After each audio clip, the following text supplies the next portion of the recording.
Good morning. We'll call the meeting to order. Just a note about our procedure today. Council is conducting this meeting in person and via conference call in accordance with the Municipal Government Act, Section 199.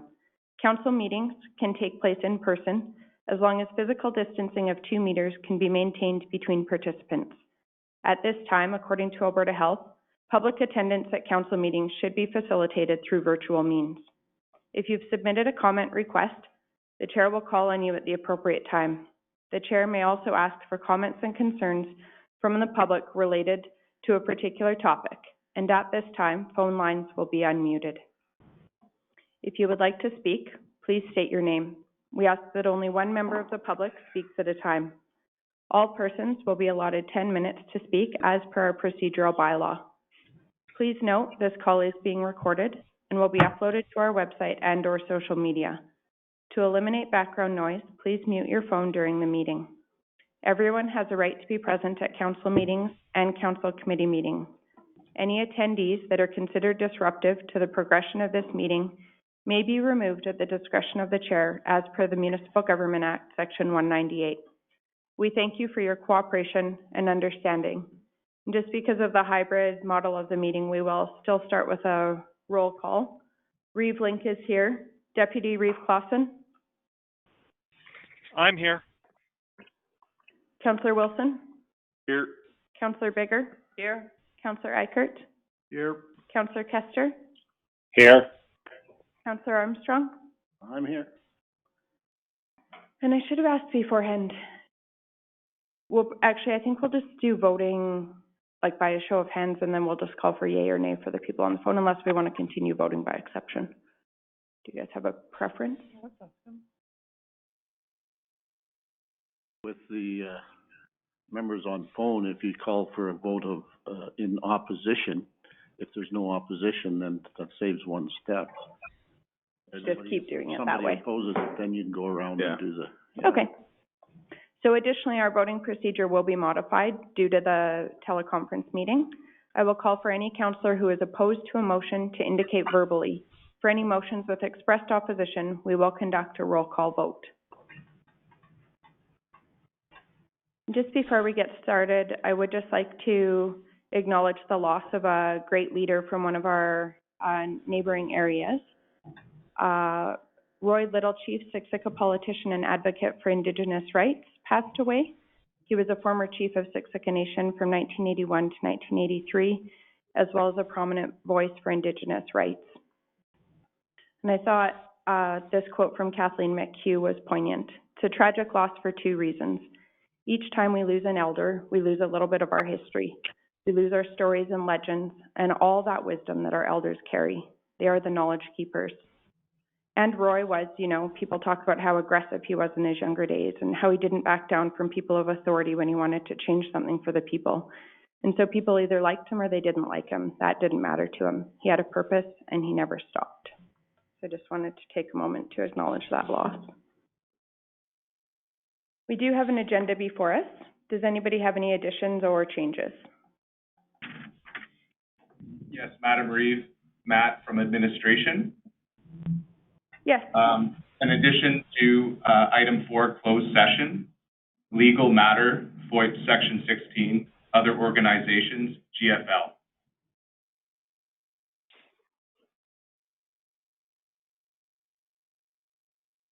Thank you. Councillor Bigger, you indicated you had an addition. Yes, I do. In camera for land.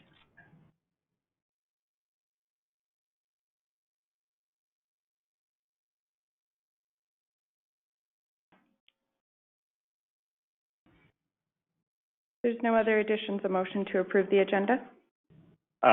Glenn here. Before I move to approve it, it's got their legal matters, FOIP, other organizations, WRC. I'm wondering what is the issue at WRC that's in camera? We'll find out in camera. For mine? For WRC. Oh, WRC. My concern is if it's not in camera, it shouldn't be in camera. I have to be thoroughly convinced it's an in-camera issue before I'll discuss it in camera. So I don't know everything that will come up with that conversation, not sitting on that board. My understanding is that we may be receiving advice from officials. There may be an element of intergovernmental relations. There could also be an element of third-party personal privacy, I believe was the rationale. I think it's also under, we could be looking at some legal considerations. It's listed under legal, quite section 16. I'm not sure if anybody else is. I'm not convinced any of that's in camera issue, and I'll strenuously object to it. So if Okay. it comes up and it's not in camera, I will be objecting. Okay, we have a motion on the floor from Councillor Armstrong to approve the agenda. And you're suggesting an amendment to remove WRC from closed session. Council can just vote on the amendment. We want to do that first. I think. Before we vote on any amendment, I don't have an issue. I don't have an issue removing that from my motion to accept the agenda, and it can come in at the time when it's discussed. I imagine it'll be discussed in open council prior, so at that time it can be decided whether it goes in or out. So it doesn't need to be part of the agenda right now. I agree with Ben that the issue can be initiated in council, and if a topic comes up that warrants in camera, we can move to go into camera at the time, but at the start of it, and for anything I'm sure that's to come up, I don't believe it's an in-camera issue. So if we start the discussion off in open council, I'm happy with that. Matt, are you there? What's the recommendation from staff? Yeah, so through the Reeve, I'm hearing a couple things. I'm hearing that there is kind of a will to take the in-camera item under item 4 and move it to a listed item discussion-related business. So if there is a motion coming forward to remove that from in-camera and place it under business arising 2.2.2, then that's what I'm hearing from, I think, Councillor Kester in terms of how that process would unfold. So I'm hearing that for an agenda as amended.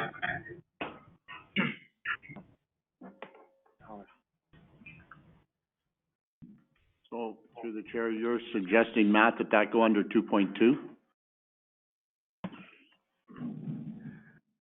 Through the Reeve, yes, if that's a motion to move that item out of camera, I would put it under business arising.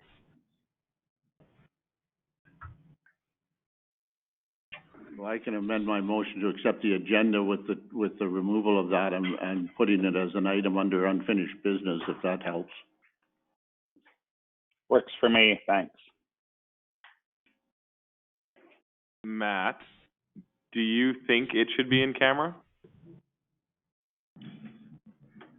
Through the Reeve, if there are elements discussed that err in terms of legal, land, intergovernmental affairs that require to be in camera, if the discussion is open, I will interject and advise that council move in camera if the time is right and if that is in fact the agenda that will be set forth. That works for me.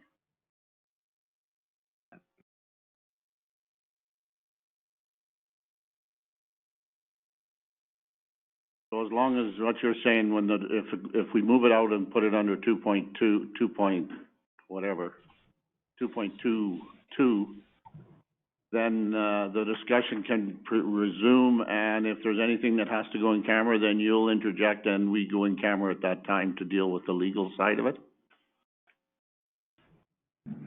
Through the Reeve, yes, Councillor Armstrong, that's precisely it, and any other matters that revolve around moving in camera as well.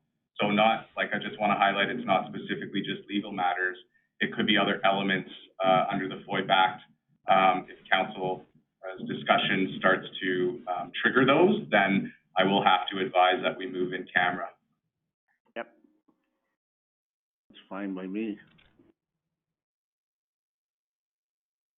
Council can vote. There is a motion on the floor to move for the session that would have been regarding WRC, to move that to 2.2, and with the other additions to the agenda discussed, GFL and a land matter raised by Councillor Bigger.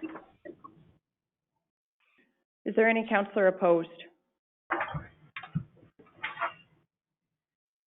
Hearing none, motion is carried.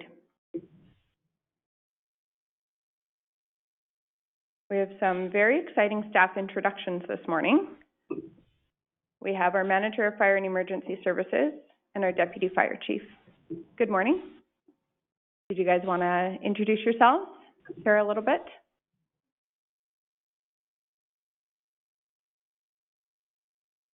It's an honor to be standing in front of you. I've just relocated here recently with my wife and 3 kids. I was actually born in Lethbridge, and my late grandfather had a farm right in the heart of the county, so it feels really good to be home. I come from Thompson, Manitoba. I was there for the past 13 years. I started off as a firefighter paramedic there and worked my way up the ranks to fire chief and director of fire and public safety there. It's an honor, and I'm humbled to be chosen as the fire chief for Wheatland County, and I look forward to a long career working with the fire chiefs and the incredible men and women of the county, and obviously really look forward to serving the citizens of the county for many years to come. Welcome, and we're excited to have you, and we have a tremendous team that you'll be taking on leadership of, and we're really excited about that, so thank you. Thank you very much. I'm humbled, and I'm really looking forward to it. And what's your name again? Michael Borgon. Nice. You're welcome. Thanks, Ben.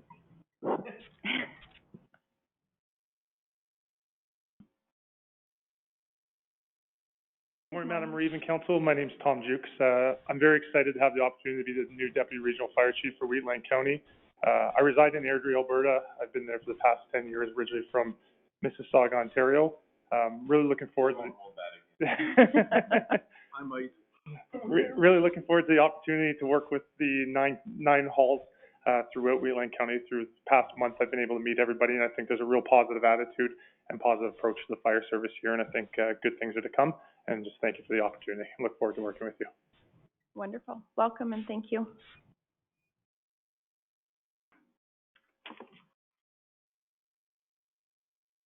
The minutes from our council meeting of June 2nd were included in the package. Did anybody note any errors or omissions? I did not. I'll move them as presented. Any discussion? Is any councillor opposed?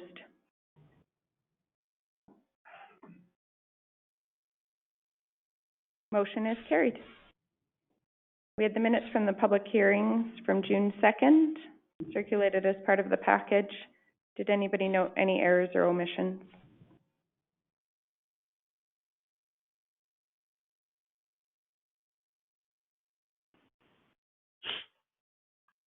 I'll move them as presented. Councillor Armstrong has moved. Any discussion?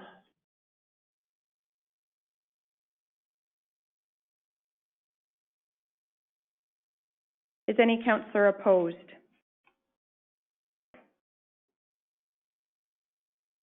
Motion is carried. We'll move to 2.1.1, Bylaw 2019-36.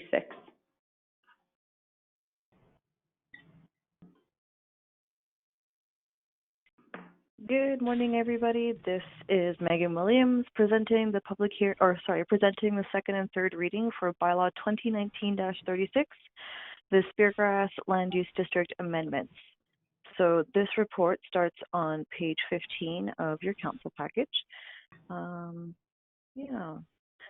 So this bylaw is proposing to amend the land use bylaw, specifically the Speargrass Low Density Residential District, the Speargrass Medium Density Residential District.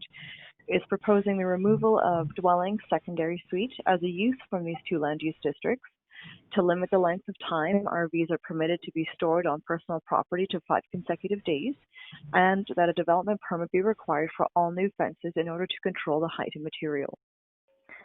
The public hearing for this bylaw was held on May 19th, and 2 members of public spoke in favor of the changes, voicing their concerns regarding parking, increased noise, and that residents aren't following the community's design guidelines and for safety.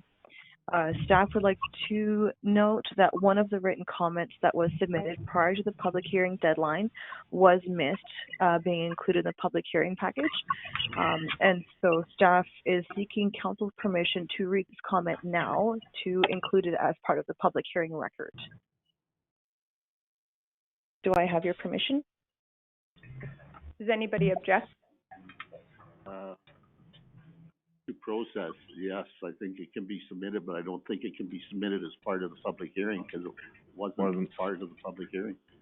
It can be accepted as a late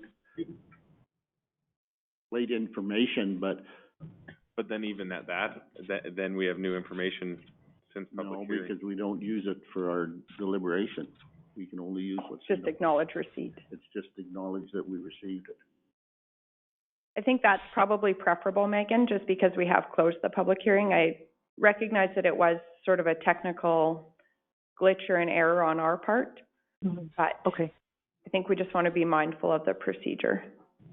Thank you. Okay. So did you? No worries. Did you want me to read it out loud to you guys or no? No, just throw it in as information package. You can just Okay. circulate it to council so that we have it. Okay. Thank you, Megan. No, thank you very much. Okay. And so staff previously recommended withholding third reading until a bylaw addressing the residents using RVs to self-isolate or quarantine during COVID was brought forward. So as this bylaw is being included in today's package, staff is no longer recommending withholding third reading for bylaw 2019-36. So the policy evaluation, the economic development strategy identified red tape and difficult permitting processes as one of the challenges that the county faces. As such, staff has been working diligently to decrease the amount of red tape residents experience when submitting applications to the county. By requiring a development permit for fences, this can be seen as an increase in the red tape developers and landowners need to move through. Restricting the number of days a resident is allowed to store an RV on their parcel may also be difficult and time-consuming for the county to enforce. If an RV is found to be on a parcel for more than 5 consecutive days, staff would need to go through the stop order enforcement process and apply for an injunction through the Queen's Bench Court before it could be removed. If an RV is on a parcel for more than 5 days, is removed, and then placed back on the parcel, the 5 days clock would reset.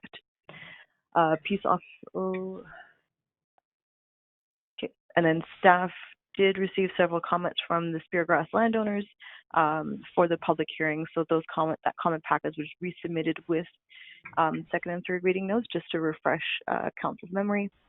That comment package starts on page 23. Staff has received 16 comments, 12 in favor of the changes and 4 against it. So those numbers are updated to include the missed comment that staff received and didn't submit with the package. All right. And then in conclusion, page 15 contains staff's recommendation, which is that council move second and third reading of the bylaw 2019-36. This does conclude my presentation, and I am available for any questions. Thank you, Megan. Council's wishes. I would like to make a motion to amend 2019-36 to remove the proposed amendments to section 4.2.12 to remove the proposed fence from the bylaw as from S 9.19 and S 9.21 as a permitted use. To remove the proposed amendments to section would be 9.19, F and I and G and J. To remove the proposed amendments to S 9.21, D and I. So what I'm doing is removing the the fencing and the RV changes to the bylaw. Thank you, Donna, because fences is architectural controls. And architectural controls are set there by the developer. There are different locations in the city of Calgary that have different architectural controls. They do not have bylaws for each individual area there. So I don't want to get involved in, I want to do, government's job is to do less, not more. In our architectural designs too, in Speargrass, it is stated what kind of fence they can use. So this way they don't have to go in and get a permit every time they want to put a fence up. And for the RV, too hard to monitor. Of course. So through the red tape, the enforcement would be too difficult. So I would like to keep it as the bylaw concerning secondary suites. There's a motion on the floor, council discussion. So, just for clarification, so I understand it, you're talking about permitted and discretionary uses, and you're removing them out of the permitted use? Right. That's- No, moving it out of, it's right now Removing it's it completely. discretionary use, so we want to remove it out of there, so it's And not, fences are in permitted, they're in permitted. under 9.21. But that would still, we're Removing she's it out of suggesting we the remove it so that it's not a land use. development. Yeah. Right. Oh, I thought you were talking about. So they don't have to get a development permit. Gotcha.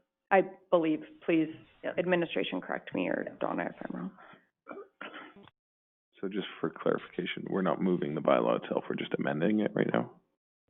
She made a motion to approve an amended As bylaw amended. as amended. So essentially, the main change that we are looking at is removing the dwelling secondary suites from discretionary use, so they would no longer be permitted in those districts of Speargrass. Just for clarification, is this amendment first reading with amendments? Second reading. We've already We already had the public hearing. completed first reading. Sorry, second reading with amendments? Yes. Thank you. Thank you, Margaret. Madam Reed, it's Matt from administration.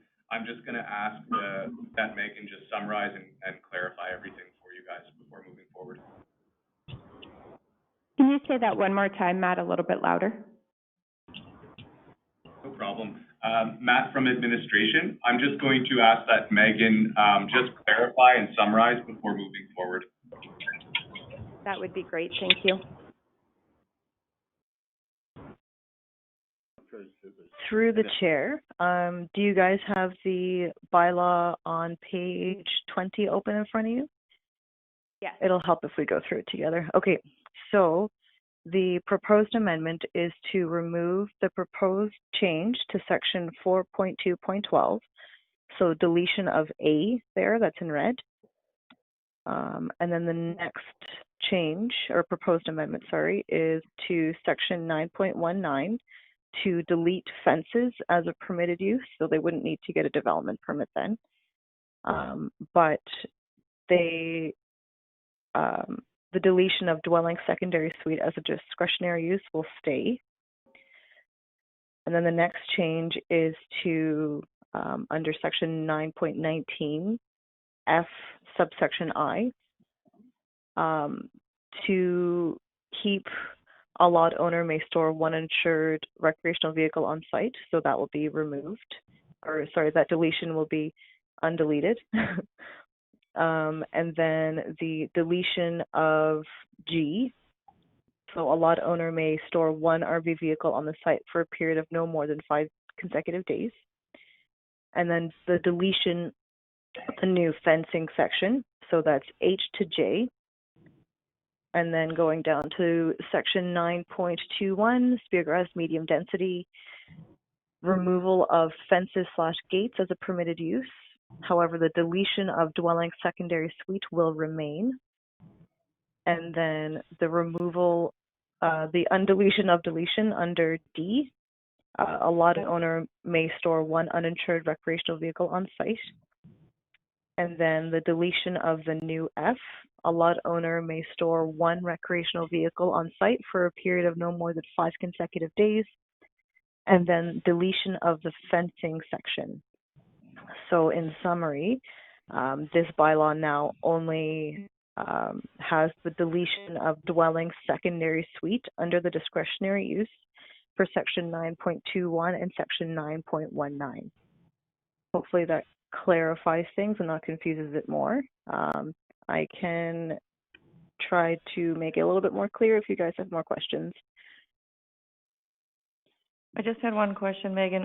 When you said 9.19, did you say that secondary suites would stay in discretionary? Apologies, I meant that the deletion will remain. So Right. dwelling secondary suite will no longer be a discretionary use under section 9.19 and 9.21. Thank you. You're welcome. Hi, Megan, it's Glenn. I have a question. Last time when the public hearing was here, I had some questions about this secondary suites. My question was, can the land home owner, builder,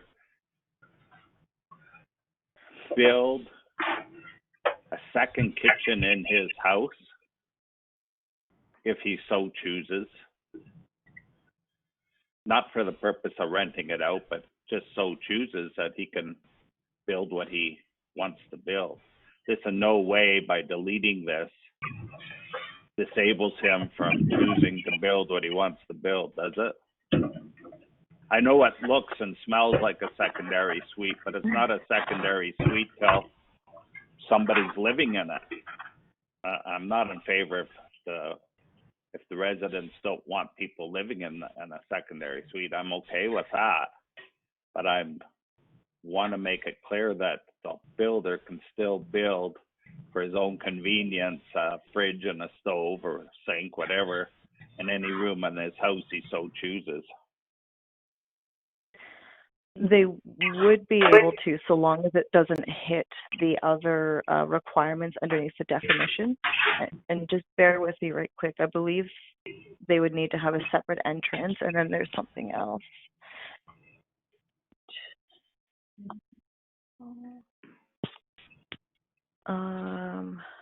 Regardless of how it's done, if this isn't allowed and I go in there and I build my house and I put a second fridge, stove, kitchen, whatever down in the basement, nobody's gonna know it until they come around and do the assessment. When they do the assessment, I'll either be assessed for it or they'll come in and tell me to remove it. I'm still not allowed to do it. Yeah, but so we're not solving any problems. But We're not solving the problem of the I mean the community. secondary suite. I'm not building a secondary suite. I'm doing it for my own use. And if they don't like it, then they can, as long as I'm not using it as a secondary suite, why would it bother anybody, is my question. But I disagree with putting that restriction on, and you are making probably, I would say, at least a quarter of those houses. How many houses are there, Donna? 120. 120? So you're making at least 40 of them non-compliant. No, And yes, you are, because, Donna, can You're I ask probably making more than that. You're probably, because they probably have a bar down there, and a bar has a sink, and a bar has a fridge. Yeah, see, that's wrong. But that's not wrong. It goes through this, it's, the secondary suite implies that you are gonna rent it. This is for your own use. No, the And the inspector definition, came the in- definition of a secondary suite is if you have the ability to prepare food. Do you have that, Donna, in your house? Everybody probably has a down there basement. Do you have the ability to enter the basement without going through the main house? If those are walkouts, that's not, that, Do you have bedroom accommodations downstairs? we all do. So I think what we And want to be sanitary? mindful of is But- typically our bylaws are enforced on a complaint basis. We have heard from ratepayers, Councillor Bigger has clearly expressed that she is hearing from her ratepayers that the majority support this position solely for in this neighborhood. I respect what, Councillor Kester's asking, and I think those are important questions. In other areas of the county, we do have different, legislative requirements. This would only apply to the Speargrass development, and it would be on a complaint-based basis. It does give the county, some enforcement ability if it is removed. And I think the rationale for this change was so that we aren't having repeated applications coming to council and the entire community feeling like they need to come out for public hearings. So, the other challenge is, my understanding is we can only legislate form, we can't legislate use. So we can't get into intention of how a space will be used or by who or that type of thing. We can only legislate the form, and that is enforced on a complaints basis, just like other bylaws in the county, mainly due to capacity. So this was a request that came from the community. For me, I'm listening to the ratepayers in that community. This was not legislated use when the community was formed. From my read of the situation, it seems to have gotten into the land use bylaw without a lot of public engagement in that community in, I think, 2012. And this is changing it back to how the community was originally kind of designed and what people bought into. That's the perspective I'm looking at it from. That's what I heard in the public hearing from the majority of people and from the input, the feedback that we received. Council discussion. I'm not in opposition to Councillor Bigger's motion. We've done this before in other hamlets. To me, it's a zoning issue. We've zoned it separate from the other ones. It's not allowed there. 5 years down the road, there may be an appeal to the bylaw to change that, and the council at that time will deal with it. But right now, they don't want it, so I don't care. If they don't want it, they don't want it. Fine by me. I believe that by taking this out, we have no control whatsoever. We're not going to stop them from doing this, and we're not, like Amber said, it's form, not use. So you still can, by taking it out, people say, oh, well, we just want a nice walkout basement with a food prep. Well, we don't know if they're going to rent them out, not our problem. However, if we keep it in discretionary, and there won't be all of them follow the laws, I understand that, but the few will, and we can control those users at that point. They're going to come in and ask for a DP. We can mitigate some of the community's problems by keeping it in discretionary rather than taking it out. So, I mean, government might not always have a place in development. This is smarter development by keeping it in the control of the council. I agree that this probably isn't the best neighborhood to have secondary suites, and I agree with the community. But they have to understand, like, by doing this, half of those people asking for this to be taken out will become non-compliant. And there are consequences to that. Well, they're not non-compliant. Yes, they are, because we aren't based on use on it. We are based on form. And if it is built like that, it has the potential to be a secondary suite. It might not, I fully agree, it might not be used as a secondary suite, but it has the potential. And that's what we have to look at. This doesn't force the ones that are in there now that are to be taken out. They're just non-conforming. If there is a complaint, we can enforce them to fix the issue at hand. And that's a big issue for me. I don't believe in government going into somebody's house and saying you have to remove your stove or fridge. If we've approved secondary suites in the past in that area, they're approved. If you change the bylaw and say that they're no longer going to be approved, that doesn't force them to take it out. It just means that if that building burned down and they rebuilt, they could not build it with that in place. Can administration speak to that? So for residences that have existing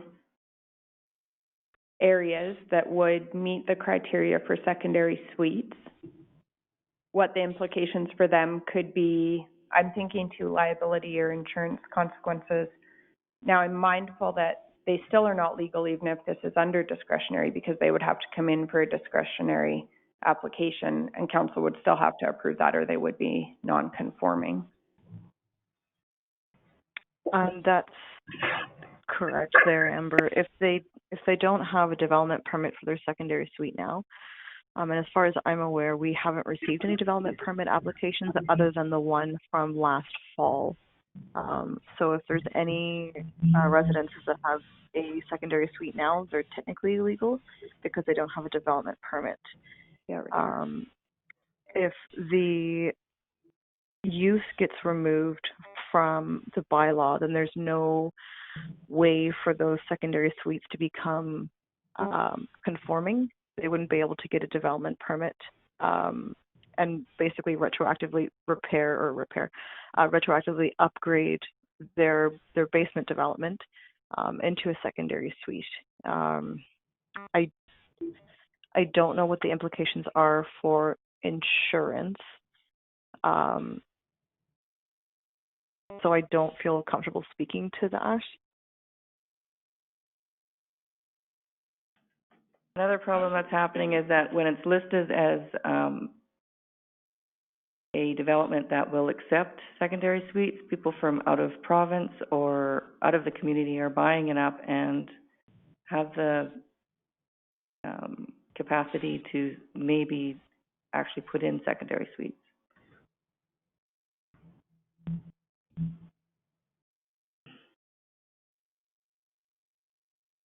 Gone over this, I'm gonna call a question because we've gone over this last time too, and we'll just keep going around and around in circles, so. There is a motion on the floor for second reading of bylaw 2019-36 with some amendments. Is any councillor opposed?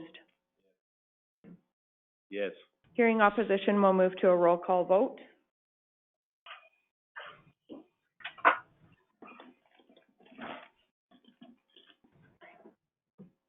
I still like you, Donna. I have to say that. Reeve Link is in favor. Deputy Reeve Clausen. In favor.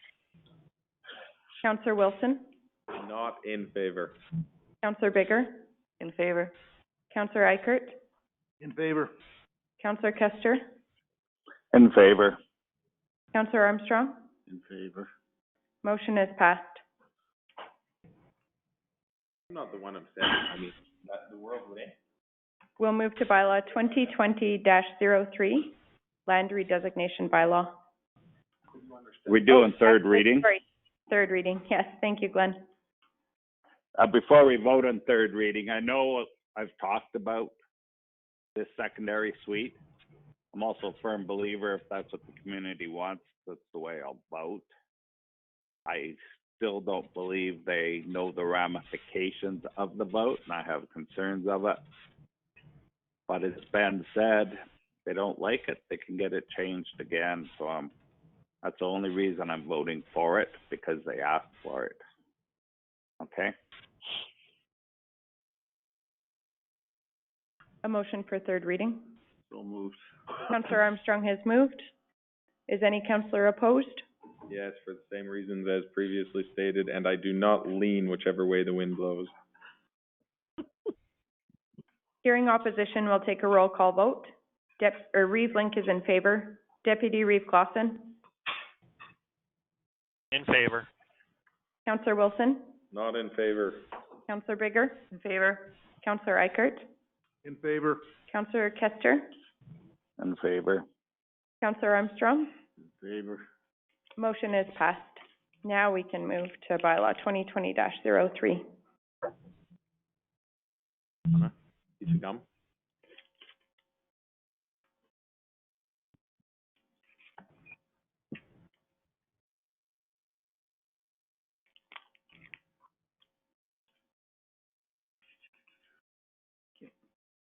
Hi, sorry, I had my mute on.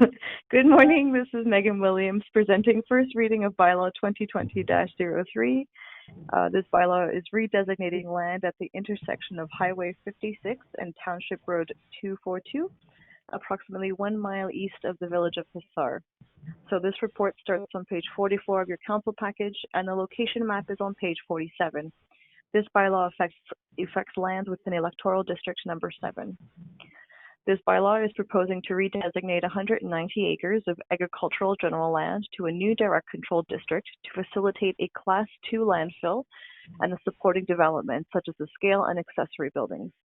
Staff performed circulation to internal departments and external agencies, and no concerns or objections were raised. For the public hearing, staff will be circulating landowners within 2 miles of the development, as well as residents of the village of Hussar. So the proposed redesignation is 190 acres, though the primary development will be occurring on the southeast quarter section. The tentative plan is on page 49. The developer is proposing a Class 2 landfill that will accept non-hazardous industrial waste and non-dangerous oil field waste.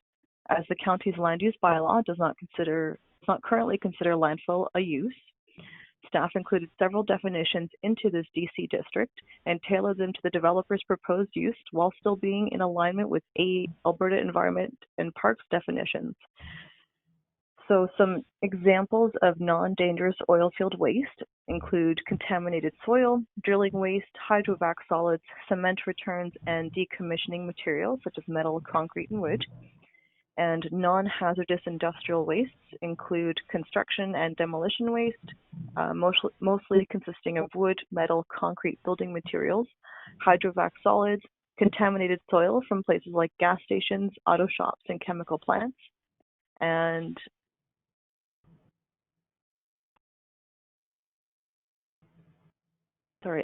sump solids, processing or production wastes. So all of these wastes must be solid, dry, non-flammable, non-leachable, and stable. The developer will need to upgrade Township Road 242 in order to accommodate their development. So once if this bylaw is passed and they submit their development permit application, they'll need to enter into a road improvement agreement with the county. The submitted traffic impact assessment indicated that no improvements to the intersection were needed, and that though there may be some impact on the traffic operations, these impacts would not reach the level of negatively impacting the operation of the intersection. So staff did include regulations in the direct control district to aid with enforcement. Any approved development permit for a landfill Class 2 will expire after 5 years. And if there are any enforcement orders or complaints related to the Class 2 landfill, the development permit renewal application will need to be reviewed by council again. However, staff did create an exemption, so if the landfill renewal development permit application is submitted prior to the expiry date, if there's no changes to the landfill application, and if there are no enforcement orders or complaints, the development officer can issue the renewal. So it's kind of like how we do our our home-based businesses, those development permits. And the intent was just to keep the time needed to renew the landfill development permit down for the developer. Staff did a preliminary review of the relevant plans and policies and didn't note any pressing concerns. Most of these documents don't have policies addressing landfills, and they do discourage conversion of agricultural lands. However, they do have policies encouraging diversification of the county's commercial and industrial base. So in conclusion, on page 44 is staff's recommendation, which is that council grant first reading of bylaw 2020-03.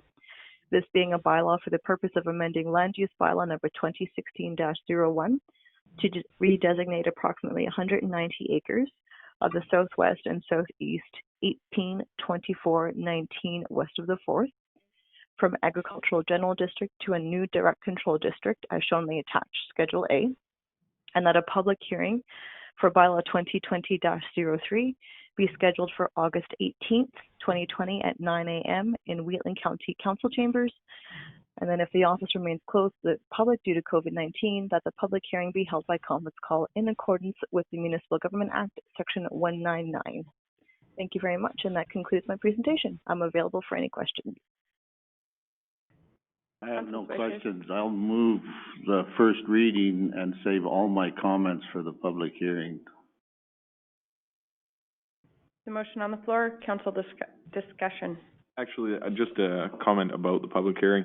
I don't believe that we should be holding such a big discussion, and with such, I think there'll be a lot of people interested in being part of that discussion. I don't believe that we should hold it over teleconference. I think we put it back until we are able to hold it in the council chambers, however that long that takes. If it's December, it's December. If it's next February, it's next February. But I'm not willing to have such a large discussion with such a large amount of people for a development that can impact many people, over a phone. I'm sorry, but I'm not willing to. There is another option. The public hearing does not have to be held here. We could have it outside. The public hearing could be held in the hall in Hazar. And there should be enough room to deal with the public there. I believe that's a very good idea, and I'd like the administration We've done it to look into before. that. We filled the room up here. It was over the change to the landfill to go to from public to private landfill.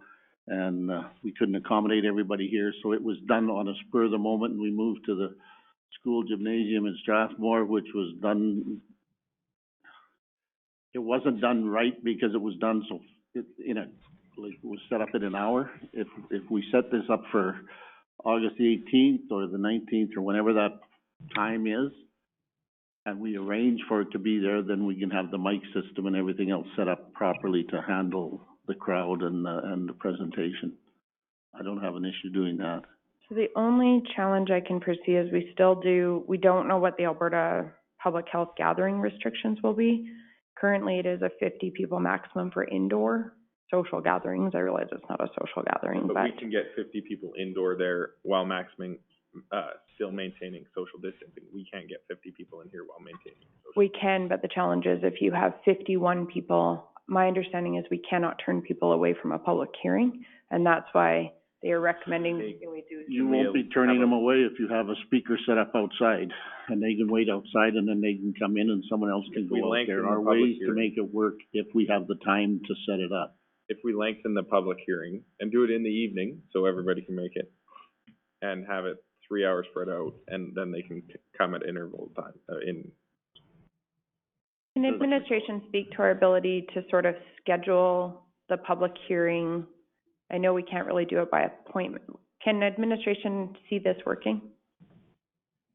I want it to work. I'm just trying to figure out how and to still be compliant with public health measures.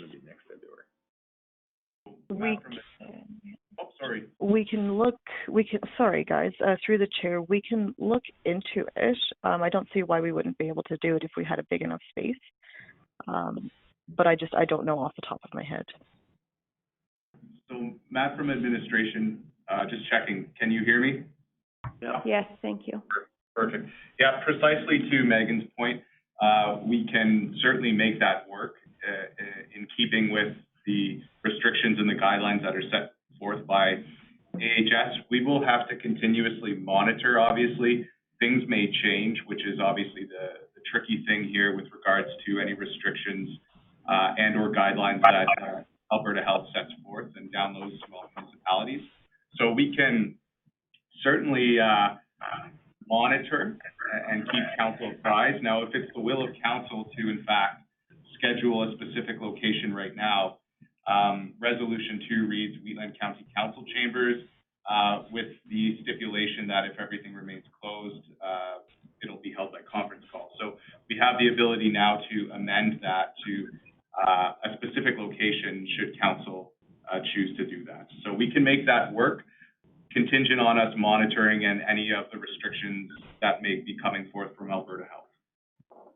And just as an addition to that, if you work with the community out there, get a hold of the right people out there. When we have a huge funeral, we can hook up the church, the seniors building and the hall and accommodate enough people so we've got the seniors across the street can be monitored, set up with TVs and views so everybody has a chance to hear what the discussion is. And I think we can make it work. Hello, Glenn here. And personally, go ahead. Okay. There's also an arena in Hazar, and I believe I'm not 100% sure in HS, but I think if you're seated indoors, I think you can have 100 now as long as social distance maintained. I'm not sure. I think there was something, social gatherings and seated gatherings are different. We could, I would just leave it up to staff, get something in Azar. I believe it should be in Azar. And I would believe I'm okay with August.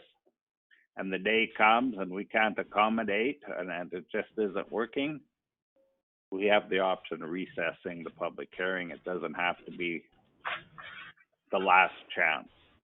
I would give it a chance. We don't know how long it's going to take. And if it doesn't work out, we'll just have to recess and come up with a different plan. But I'm in favor of it going ahead. I agree with you.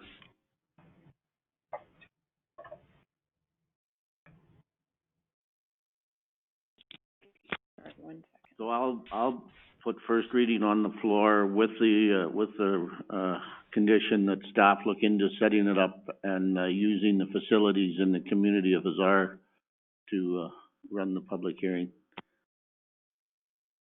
And if the government wants to come down with shotguns and stand out there and patrol it, they're more than welcome. They may get run out of town on a fence post, but they have to start paying attention to what the public is looking for too. If administration can just speak to, do we need a place named in Hazar? I know we can give 24 hours notice to change the location, but I'm not sure if that needs to be done in a council meeting. I believe any decision by council needs to happen in a council meeting. Well, It's not the most effective. I'd put it in my motion that the hall and the seniors and any public building in Hazar that needs to be used to accommodate it and work it out from there. Matt from administration, I'm hoping that you can hear me. That works through the Reeve to Councillor Armstrong's point. We can certainly have that included in the resolution. So the language centered around a public building in Hazar, and that staff work with, I would say, any public officials or whatnot from Hazar to schedule that facility. Thank you. There's a motion on the floor. Any council discussion? Just for clarification, can the motion for first reading be separate from the motion for scheduling of the public hearing? Yes. So we'll just put the motion for first reading. Councillor Armstrong is nodding yes.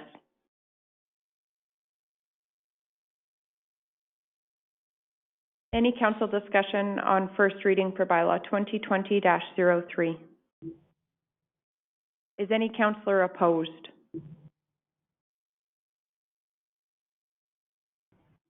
Hearing none, motion is carried. A second motion for the public hearing? I'll put that on the floor too if nobody else will, as we discussed. Councillor Armstrong has moved to schedule the public hearing. Any council discussion? Is any councillor opposed? Motion is carried. We'll move to 2.13, bylaw 2020-25.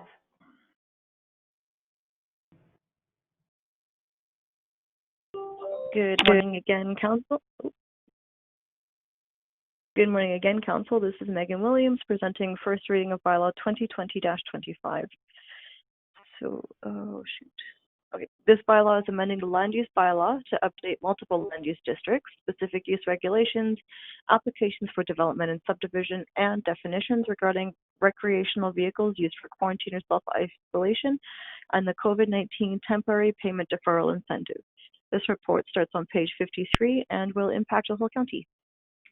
So staff circulated the bylaw to other county departments and did not receive any concerns or objections. Staff was directed to investigate how to accommodate residents that were self-isolating or quarantining in RVs due to COVID-19.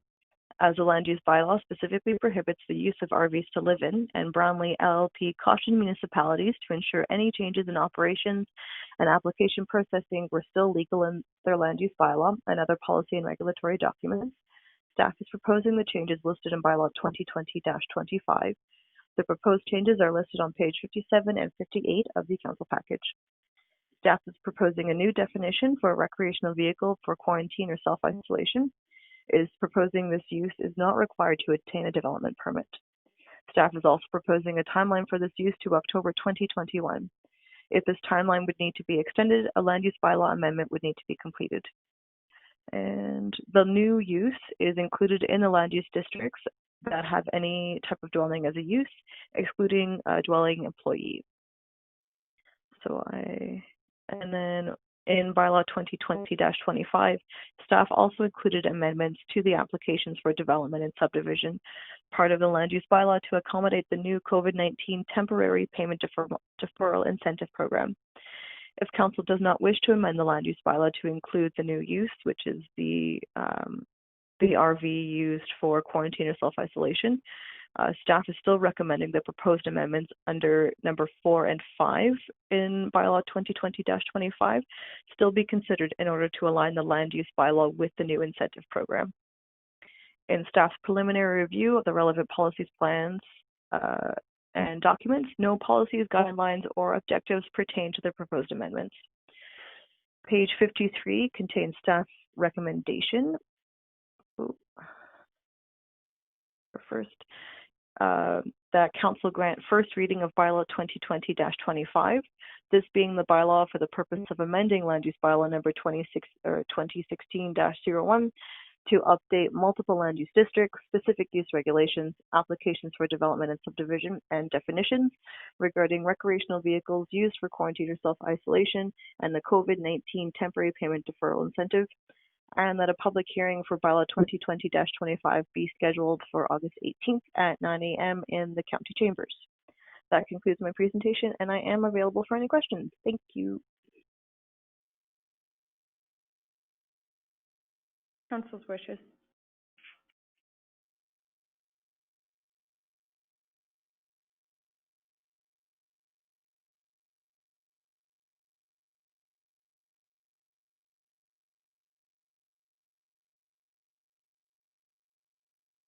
I move that the council grant first reading of bylaw 2020-25. Council discussion. Is any councillor opposed?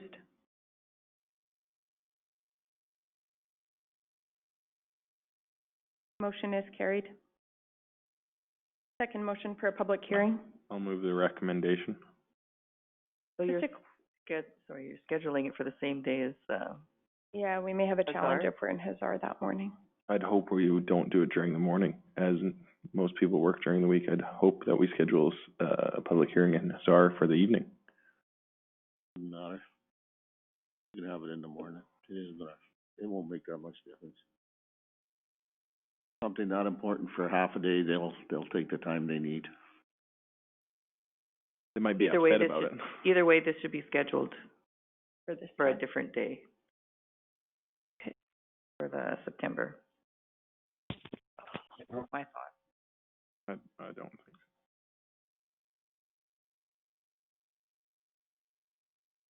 so. Yeah, I don't know why we just don't do this in the morning and then book the other one for either right after that, or it takes 25 minutes to drive to Hazard. Let's not hold up the process here. As long as this one's first. Yeah. Okay. They can schedule one in Hazard for 1 o'clock. Yeah. If you schedule it for 7, you might be there till midnight. If you schedule it till 1, then they'll go home for Okay, supper. fair enough. Can administration just clarify, did we have a time on the public hearing in the motion for the previous bylaw 2020-03? I don't think so. Hi, You Matt. didn't mention Yeah, the time. through Sorry. This is the recording secretary. It was my understanding that the administration would be setting the date and time for the previous bylaw. Okay, thank you. Is that So we correct? can proceed with this one. I'll move the recommendation for a public hearing, Thank you, Margaret. That was my understanding. which is, sorry, I'm one more page up. August 18th. August 18th, 2020, 9 a.m. at Wheatland County Council Chambers. Office remains closed due to the public due to COVID. The public hearing will be held by conference call in accordance with the MGA Section 199. Any discussion? Is any counselor opposed?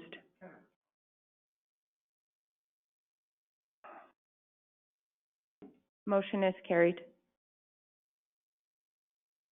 We'll move to 2.2, scheduling of planning and priority session.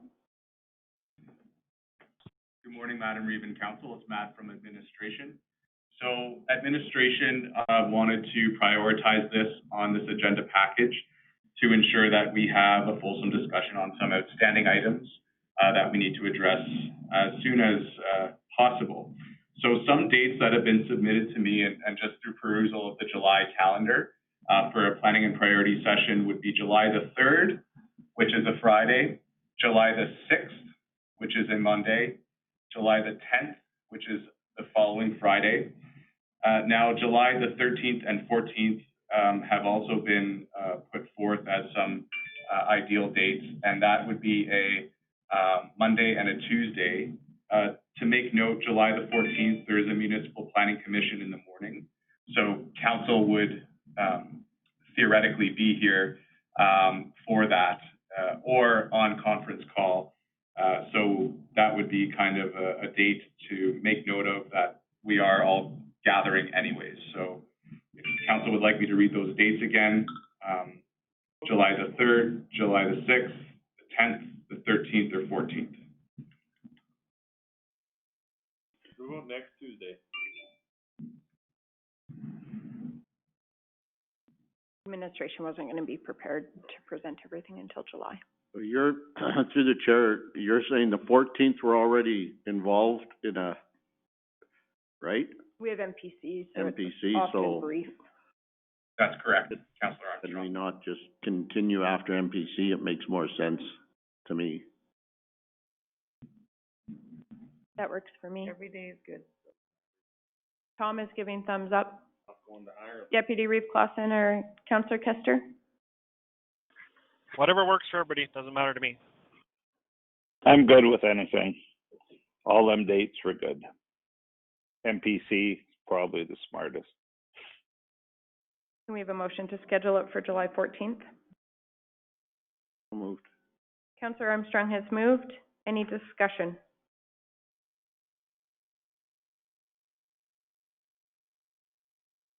Is any councillor opposed?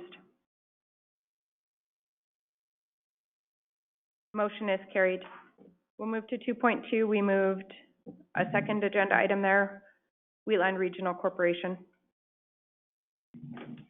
So good morning, Madam Reeve and Council. It's Matt here from Administration. Just to quickly preface this before I turn it over, I was directed to put this item on the agenda in camera, and obviously with the motion to amend the agenda and move this out of camera, we did so. So I was directed, and I'll just turn it over to Deputy Reeve Clausen to provide some history on this. Thank you. Thanks, Matt. Can everybody hear me okay? You bet. Thanks, Scott. Just, sorry to do this to you guys, but could I request a 5-minute recess first? Certainly.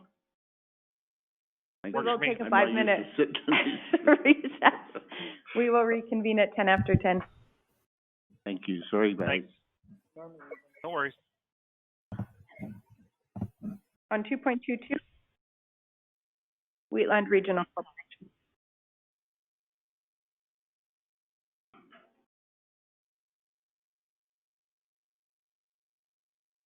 Deputy Reeve Clausen, are you there?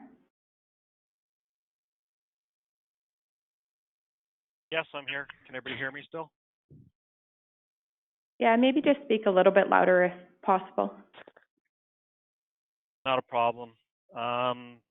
So bringing this to council, just because it was in my council report about a tendering of a project to Rosebud, basically saying it was awarded to a tender to the lowest bidder. And that was a unanimous decision of WRC board at the last board meeting. We had information with us at the time that supported that through various MLAs, municipal affairs, things like that. There was some question about using local, so that was passed.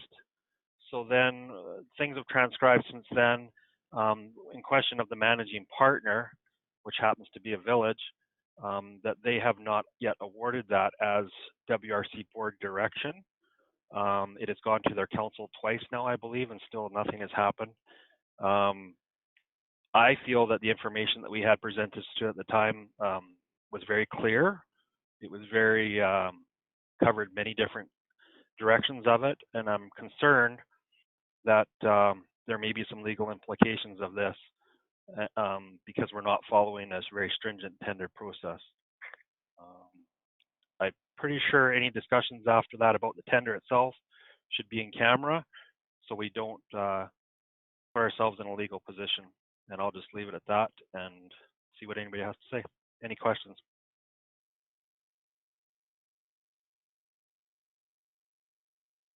Council discussion? I don't have a question, but what Scott has said, yes, we had a WRC meeting. We had a discussion, and we voted on the lowest tender. And we had an email there from Brenda Barrett. She was Nathan Cooper's constituency manager. And I'll just read it to everyone. It says, I spoke to the officer Minister of Infrastructure today. The department stated that the NWPTA is still in effect and that the village has to comply to their regulation. I read them the portion of the transcripts from the teleconference stating the Premier was hoping to work with other premiers to have a gentleman's agreement and allow exemptions. The ministry informed me that there has been discussion and individual bids for jobs under $100,000 may be possible. But again, they were standing firm on their decision regarding this project. When I objected to the money going out of province, they argued that some Saskatchewan municipalities will award contracts to Alberta companies, and that is the whole point of the NWPTA. In the end, I was told that the recommendation to award to Tolleson Cable Service Limited still stands. The ministry feels that the 5% difference in bids is a significant amount, and going with the higher bidder is not a responsible use of taxpayer dollars. So that was the letter, and that was the basis of me voting in favor of Tolleson and getting the contract. As in awarding all other contracts, Rocky Ford is the managing partner that has to be ratified by their council. And no different than our council, when we're spending money, we want to be absolutely sure we're using the wisest, making the wisest decisions, so we say. So I believe, I haven't seen anything. I'm sure we'll get more talk about it, but I know since that happened, our meeting at WRC, Alberta Transportation wants to see our letter, our tender offering. I know that Nathan Cooper is facilitating a meeting between the Premier and Infrastructure, and we're waiting for documentation coming out of that meeting. So these are developments that happened in between the meetings. I don't know if there's been any resolution. Awarding of this contract, this tender, there was a 60-day window. We're well within, Rocky Ford's well within that 60 days to awarding this contract. And And I believe if they do anything but follow WRC's recommendation, it'll come back to WRC and maybe the partners in general. I don't know, but it would be a definite, would have to go back to WRC for more input from them. So currently, we're within the timelines. I don't see the problem in light of the circumstance that have been going on and the communication that's been happening between the province and the village. I say just leave it wait out. Legal ramifications, you can leave the tenders expire. County does it all the time. Not all the time. We've done it. There's no legal ramifications. There could be legal ramifications if you award a tender not to the lowest bidder. That's what we're trying to avoid. I would never award it unless we have written confirmation from the Ministry of Infrastructure, because they are the ones that hold the money and they make the rules. I say follow their rules and wait for them to make a call on this. I don't see the urgency of changing anything right now.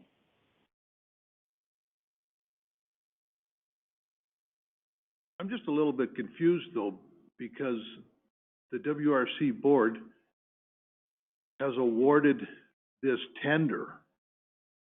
And I'm just trying to think of any other board I sit on, that if a board awards a tender, we don't go back, we usually don't go back, or I've never seen it go back to council and say yay or nay on awarding that board for what that board has done.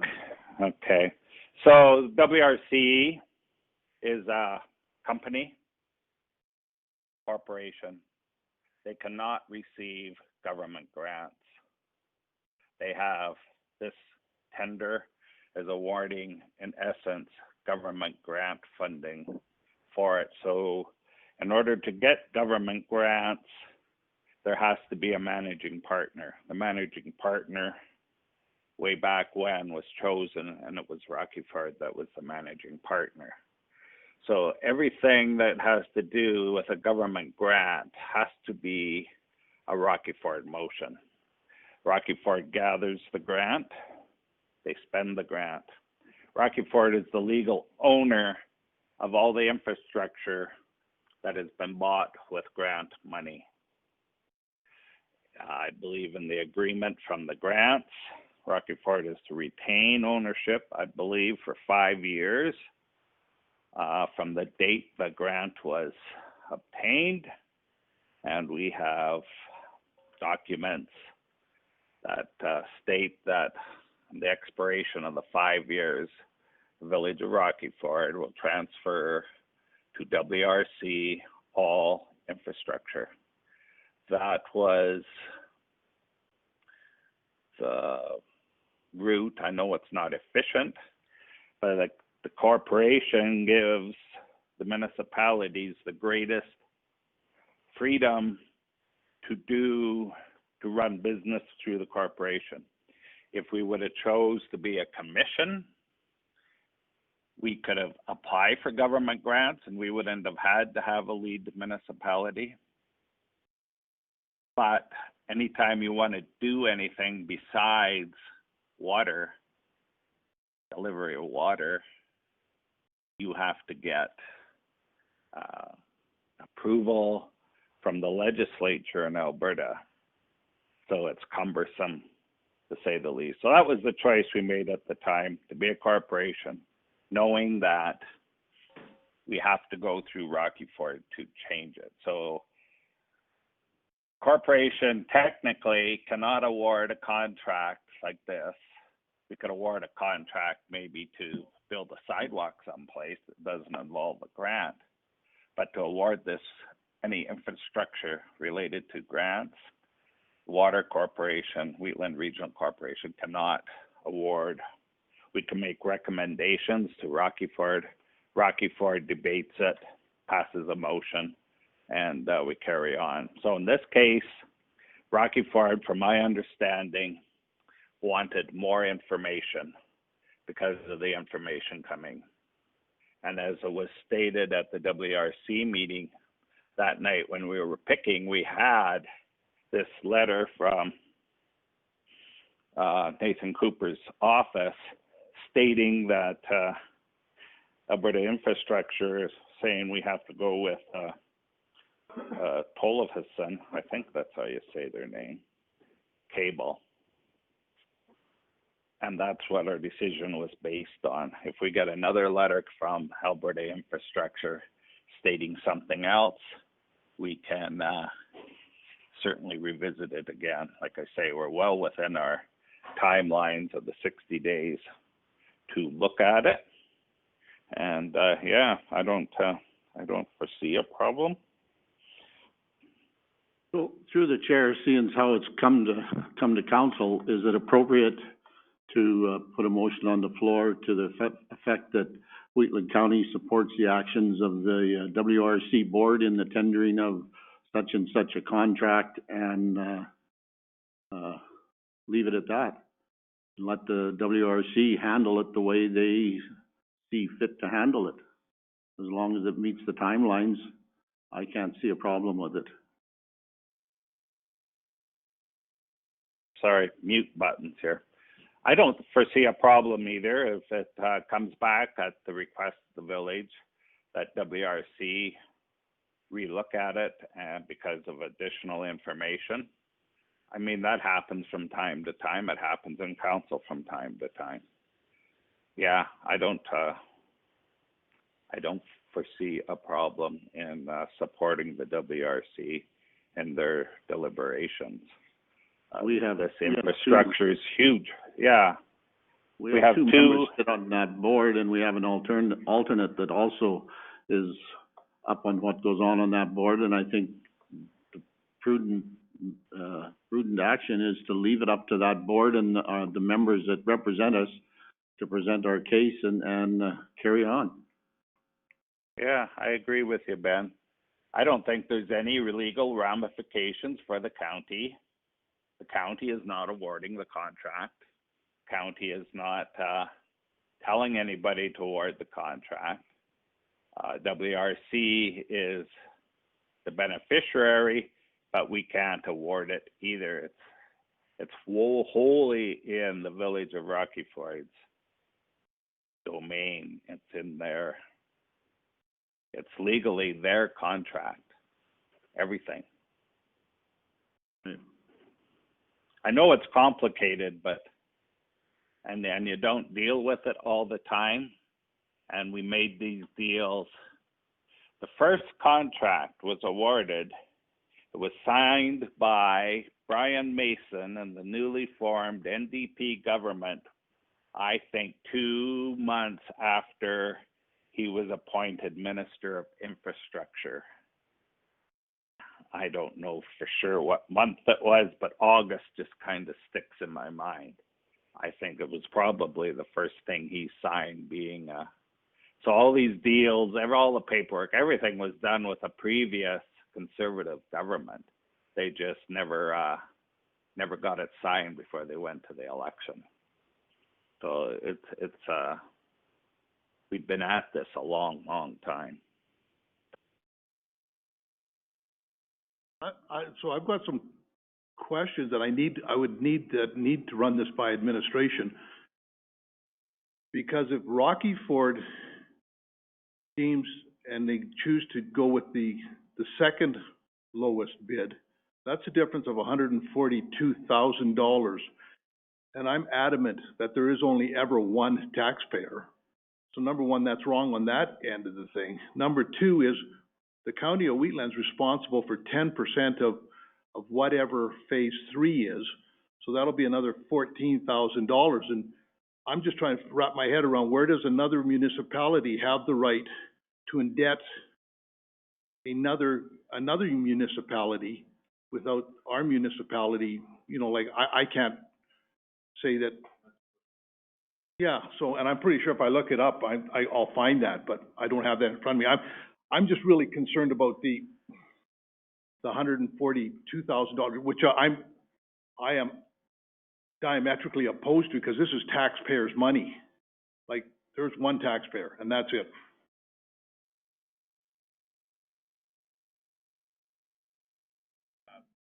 Matt from administration.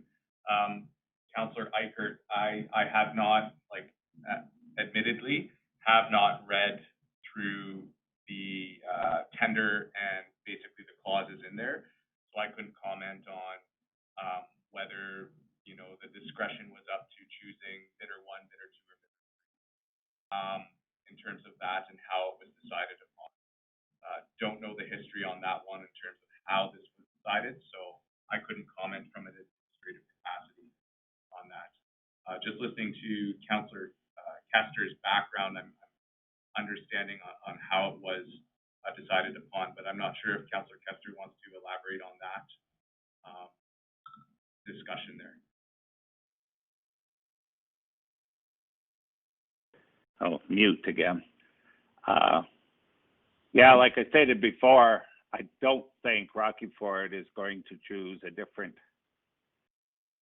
package tender before consulting with WRC. And I'm sure the two board members from Wheatland County on WRC are going to have a discussion about the extra funding, and is there a merit to awarding it to a Alberta company over a Saskatchewan company? I don't know. I haven't seen any documents coming from the province. And if nothing comes from the province, nothing's going to change.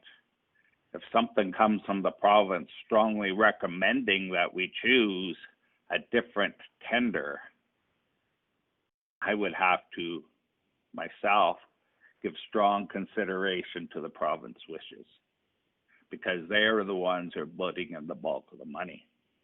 This tender, I believe, MPE estimated around $4.5 million. If it goes to the lowest tender, it's less than $3 million. I think the original MPE estimate was over $6 million. And I think Wheatland County budgeted around the $650,000 mark for this package. We are well below our budgeted amount. Having said that, there's only one taxpayer. Having said that, there's always looking for deals. But I can't make a decision until I see a change in documentation. There's no documentation change now, so my decision hasn't changed. If there's something more coming out from the province and they wish us to do something different, and then we'll look at that documentation, whatever it is, if and when it ever comes. For me, that's the only way I can move forward. I'm not going to dwell on what if, and when I see the paper, we'll make a decision. So I'm assuming through the chair, if I heard everything right, WRC had the contracts in front of them. They reviewed them. They made a decision. It was unanimous, from my understanding. So that means everybody on the board, whether they were from Hussar, Rocky Ford, Standard, or Wheatland, agreed with the tender documents, which followed the regulations. They have a letter in place that states that they must follow the regulations. And unless that board gets something from the province stating otherwise, that's the route they're gonna go with. If it comes back and there's a dissension in there, the board will deal with it, and our members sitting on that board will bring that back to this council for our discussion at that time. But right now, I think we're getting ahead of ourselves. We can't get involved in the decision of that board, which is unanimous to award the tender to the lowest bidder, which is following all the provincial regulations and WNCP, whatever the hell they call it, but anyways, I've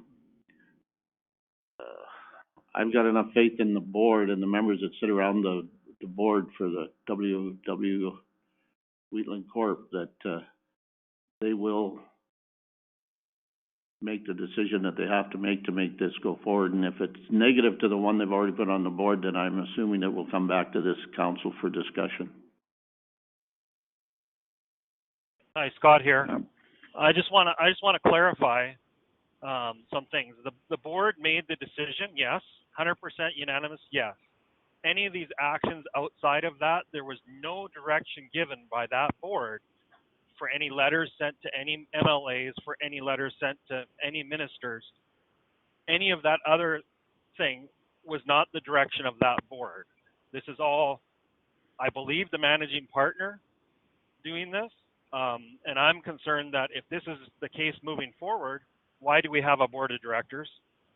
If this is the governance model, I have grave concerns over it. I've seen no documentation to support that the governance model. I was understanding that the managing partner was to do as the board put forward, and this is not happening, and I'm gravely concerned over that. And I just want to make it very clear that the board never set direction to anybody on that board to pursue any of this. This is all just coming left, right, and center. And for Mr. Kester to say that it could come back again, as far as I'm concerned, the decision was made with the information we had at the time, which was correct. And for anything after that, I just think is ludicrous. We've made the decision, it needs to go forward. We're wasting time in a construction season that is very short to get this project going for our community within our county that we put in funding for. And I just can't make it any more clearer than that. And I want a full governance review of this, because I don't think this is how I was told it was to run until the last minute. Thank you. I guess I go back to my original comment that this council said the statement to the Wheatland Regional Corp that we support the action of the board in honoring the tender and leave it to the board to deal with it. We can't micromanage the board. The board has to sit down, and if that's an issue, then the board has to go through it. There's more than one or two members sitting on that board, so I leave it up to them to make that decision. I'm hesitant at this point as a council to send any correspondence without more review or advice from our administration, just because we haven't reviewed any of the RFP or the tenders or the MPE recommendation, any of the correspondence from GOA. I do know from what I've heard in town hall meetings, that type of thing, the clip that was excerpted from the town hall meeting with the Premier, those conversations were in reference to stimulus-funded projects. My assumption would be that any amendment or exception to the NWTPA would be for forward-going tenders, and it was very specific to this stimulus funding, because obviously that's why they're doing the stimulus funding. This council has discussed we do want to support local when we can, but we are ultimately stewards of our taxpayers' dollars, whether it's coming in under budget. I know all of us are committed to using our taxpayers' funds in the most efficient and fiscally prudent way. And that's a balance when we're talking about supporting local. I also do have concerns in terms of liability. We can say that this council wouldn't be liable, but then we also know that just due to the breakdown of the funding and that type of thing, that the brunt of the fiscal responsibility would likely fall on Wheatland County. Even indirectly, I'm assuming I may need advice from officials on that. And then I had one other point, and it's gone. It's gone. Any other discussion? I think going to some of the things that Scott was talking about, he did ask me some questions that I didn't know the answer to, and I'm not sure if we maybe need some more information about the structure of the board, the role. Scott asked some good questions when, some of the important work of the board, is being done by another municipality. I know Scott asked me then, what is the point of the board? I think that's a valid question and that needs to be explored.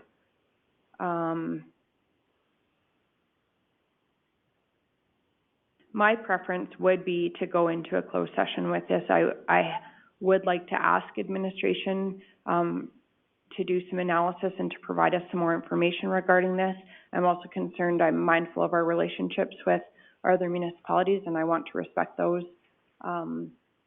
If people feel like they need more information, we could move into a closed session for advice from officials. Or we can wait. I'm at the will of council. I don't know why you move into closed session to get advice from our management. This is a document that's been signed. It's in force through an act of the legislature. We are part of the MGA. I believe if you look in the MGA someplace, you'll see the Wheatland Regional Corporation along with NMAX, EPCOR, whole list of them. We were there at the convenience of the MGA. You want to pull out of it, it's still there. It's a company, it never dies, unless everybody agrees to. There is a way if you want out. I believe the province has probably put in, I don't know, $40, $50 million. Dig into your pockets, get the $40 or $50 million, whatever Rocky Ford has collected from the government, pay out to Rocky Ford. They can pay off the government, and then Rocky Ford can dispose of the assets, which I believe the agreement is it all goes to the Wheatland Regional Corp. And then the Wheatland Regional Corp has full control of all the assets from that day forward, and it'll continue on. This infrastructure out there is of great importance to the communities of Wheatland County East. It's great infrastructure. It'll last for a lot of years coming. It's municipal infrastructure, and everybody's benefiting from it. I don't understand why we're questioning what prior councils have done and a willingness maybe to change it for something I don't know what you want to change to. I don't understand the process. We have a brand new upgraded water treatment plant. We have state-of-the-art infrastructure in water storage in the reservoirs. We have a pipe stretching from Galician to Rocky Ford and on to Rosebud in the future. It is something as a county we couldn't do. And we've done it all for our contribution has been less than what it would have cost us to put in a new treatment plant in Galician. And that money we got, the county used to fund this project. The money we were going to use to build a new plant in Galician was all grant money. We had a reserve with $6 million in it for a new water treatment plant and reservoir in Galician. Council at the time, after extensive talks, decided we can go for a water treatment plant regionally because we would probably get it for the same or less price as the Galician standalone one. But the huge benefit of having a regional plan is there's 3 partners paying maybe 4, Standard, Rocky Ford, Henazar when they get on, and Wheatland County. And we all know the more water we produce, the cheaper it gets. We got 1 plant where we would have had 4. It is a no-brainer to work collaboratively together. And this is another it's another example how well we can work together to achieve a common goal. No different than Wademsa, no different than the Lodge. We work together to accomplish something that we probably couldn't have accomplished on our own. Give it time and let it work through. There has been nothing breached. There's been no legal challenges. Nothing has changed. No contract has been awarded. Rocky Ford is quite aware where the money comes for this operation. They're quite aware that Wheatland County could say, no, we're not going to fund the extra.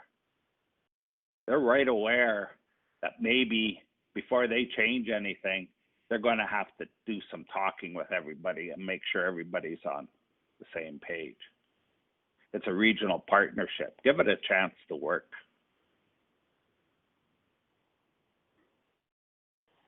Yeah, I think. Thank you, Glenn.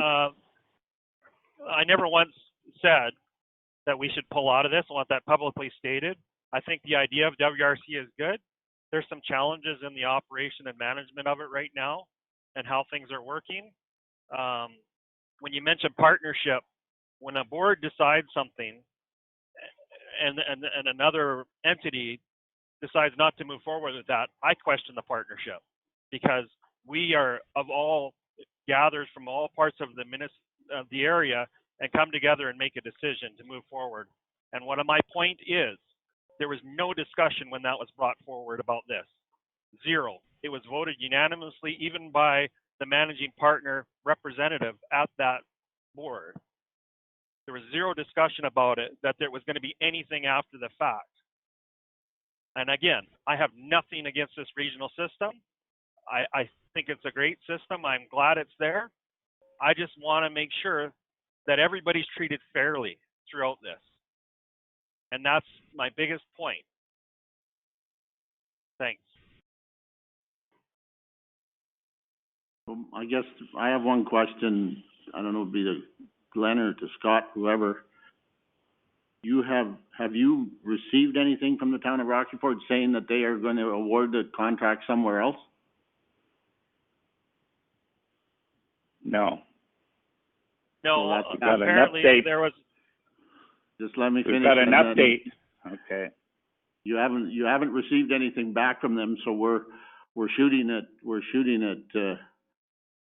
water bubbles in the air. Nothing's come back to your board to that effect, and until something does, we can't act on it. It'd be up to your board and our members on that board to relay that information back, and then if there's any action, then Wheatland County could act at that time. But right now, I don't see that there's any action by this. Exactly right, Ben. And WRC has a meeting tonight, and if Scott has a problem with what's been going on, that's the place that gets brought up. That's the place we ask what's going on, and we find out. There is really nobody here. There's no management at Wheatland County. We can ask for direction. This is a WRC thing. What's Wheatland County? What would be the purpose of this? Go to the board meeting tonight and ask what's going on. If you're uncomfortable with our recommendation, didn't get followed right away, that's the place that gets brought up. So and if we don't like the answer, and if we don't like the answer, if they're trying to stick the county with extra money, whatever, then maybe we come back to the county. But none of that has happened. So why are we worried about it right now? That's my point. I think we should suspend this discussion until after your meeting tonight, and we get a report from the partner or the two members of this board as to what happens at that meeting. There you go. I agree. Deputy Reeve Clausen, do you feel that you need any further information? No, I just felt it was my duty to report it to council. I would have preferred that it would have been in camera, but that's fine. I would state the same things tonight in the board meeting. I just felt it was my duty to report it to you guys. And I'll leave it at that.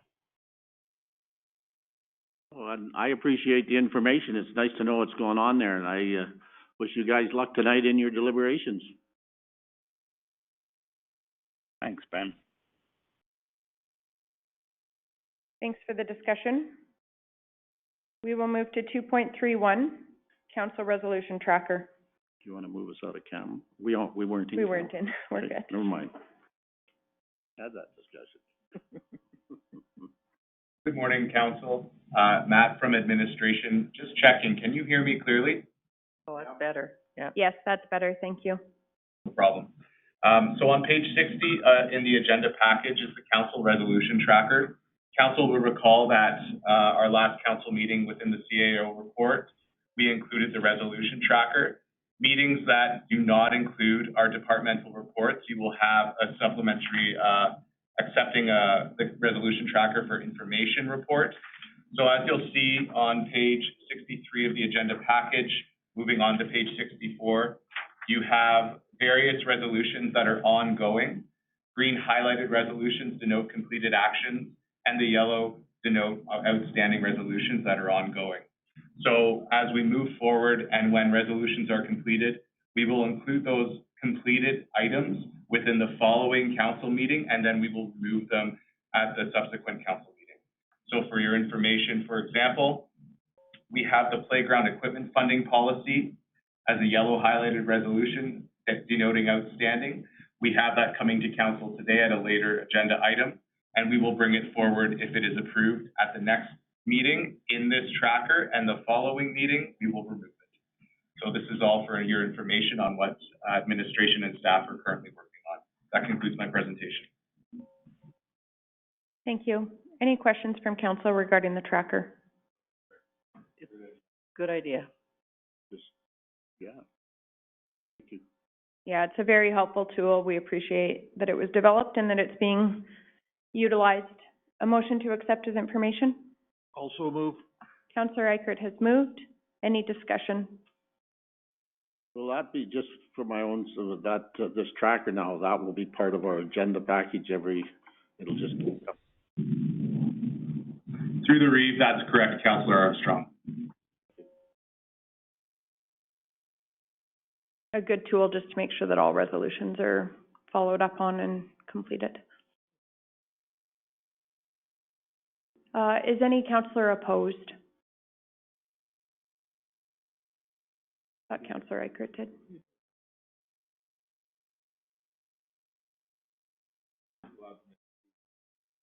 Absolutely. Hearing none, motion is carried. We'll move to 2.32, Orica Limited donation. Good morning, Council. Matt from administration. Just briefly, Wheatland County received a generous donation from Orica Limited, the Carsland manufacturing plant. It was in the amount of $5,000 to be allocated to the purchase of personal protective equipment for WFCSS. I will turn it over to Councillor Bigger if she has any comments. But to supplement, to follow up on this, we will be asking that Council direct us to send a thank you letter to Orica on behalf of Council. Thanks, Matt. Yes, we got approached from Orica, and since WFCSS had home care workers had just started going back, and because they had PPE not even listed on their budget when the budget went through, thought it was a good need and to help the seniors and the more vulnerable. So we had a picture outside here, and I just got an email from Orica this morning, and there was a little write-up that he had written down why or how the $5,000 came about.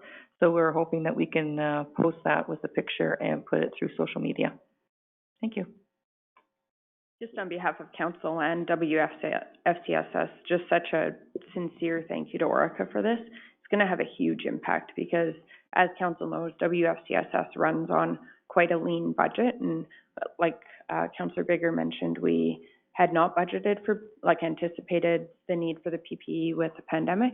And this really will go a long ways in serving those vulnerable people in Wheatland County. So definitely a huge thank you.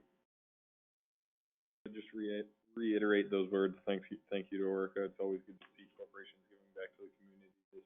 Absolutely. Donna, do you want to put a motion? I'll put a motion that council accept the generous donation from Orica Limited Carsland Manufacturing Plant and direct administration to send a thank you letter to Orica Limited on behalf of council.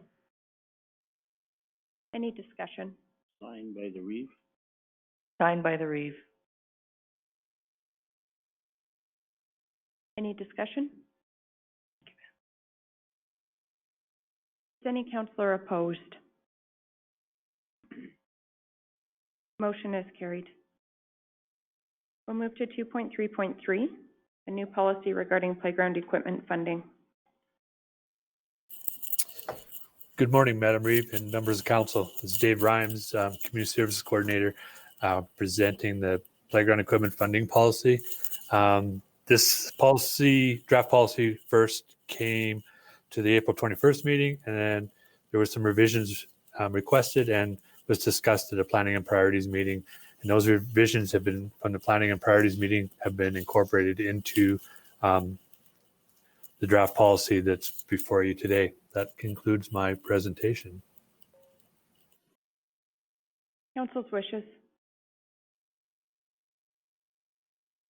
I got a comment on page 71 of the policy, well, 71 of the package. On number 4, curb funds may be considered, Community Enhancement Regional Board curb funds are not eligible for the organization's matching budget amount. Curb funds may be considered as part of the county's matching amount. I don't know how we can make that work. Right now, the curb board makes a recommendation to council which projects get funded. I support that 100%. For council to start taking money out of that and putting into council's own projects they like to see, I have a problem with that. I do not have a problem, and I think appropriate funding for playgrounds should all come from the curb funding. We have great projects, and I keep thinking of Cheadle and their ice surface, their arena that they have there. The funding the county put into that come from curb funding. They participated in the process, and they were awarded the funds, and they put them to use very wisely, I think. And I would far sooner see the playground funded by curb funding as the way the curb was set up to work. Let them compete is maybe a bad word, but essence, that's what it is. Compete with the rest of the county for the money the county decides to put towards curb. Okay, if that makes any sense or not. What are you looking at for number 4? Well, for number 4, I would say curb fundings are the county's contribution. Huh? I didn't hear you. The curb funding, it says may be considered as part of the county's matching amount. Curb fundings are the source of the county's matching amount. Period. There'd be no extra money coming from the county than what's granted to them through the curb process.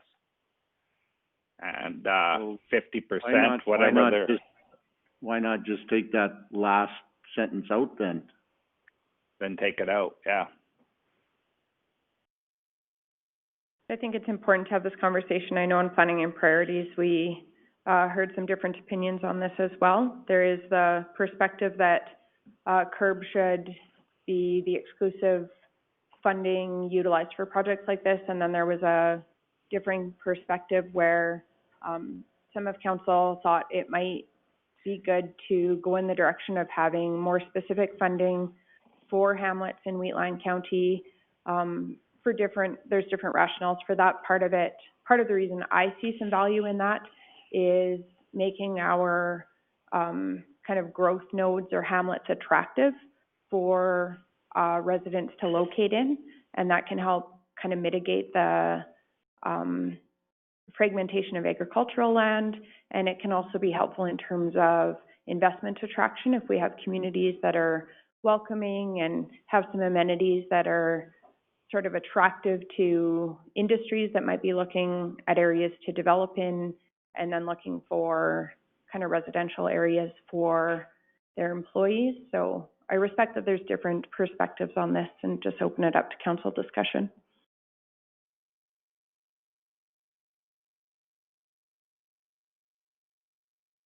I think, before we get too far into this, council has to make up its mind on CURB. CURB should be redebated and moving forward with whatever direction CURB is. I think we have to start with CURB and either ratify it in its present state or change it.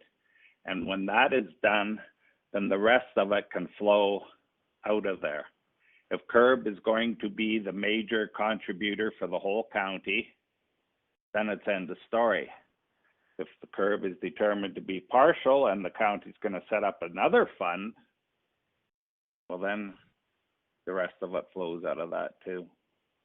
But I think before we start doing a bunch of piecemealing, the CURB was set up as such. And if we're going to start changing the roles of the way CURB works or what it's going to fund, start with the CURB, start with that policy, and debate that and ratify that decision. Otherwise, it just creates more red tape and uncertainty. If we say everything's through CURB, it's done deal. Pick up your application, it's quite painless. It's a once in a year deal, and it's done. And people know exactly what they're doing, what they can get. But if council decides we want to enhance it, we want to add to it, we want to name a specific area to get different funding, I think that should be part of the CURB funding. For me personally, I think that's what we have to do, set up solid basis for moving forward. That's our vision. If we don't have a basis, we're just piecemealing and adding on and creating havoc and red tape, and I'm not in favor of any of that kind. So I'm thinking CURB should really be part of a planning and priorities meeting, and council should get to know exactly what it is right now and debate it, change it, make it fit in our current wants and needs. I think last planning and priority session, the majority of council made it quite clear that we don't want our hamlets, the county residents, to have to compete to build a playground with CURB money. That was my point. I don't think they should be on the same playing level. I think community associations within County of Wheatland that are building playgrounds within our hamlets, not Standard, not Rockford, can be matched up to 50%, which is incorporated here. That was what I understood. That's where I was wanting this to go. CURB to me doesn't have a lot, like, I understand that's how it was, but this is a pretty good policy. I was pretty happy with it. I do agree we could get rid of the CURB funding, may be considered as part of the county matching, because I don't think so. I mean, CURB funding's can be used for other things. I mean, yeah, I think the playgrounds within our hamlets are up to us.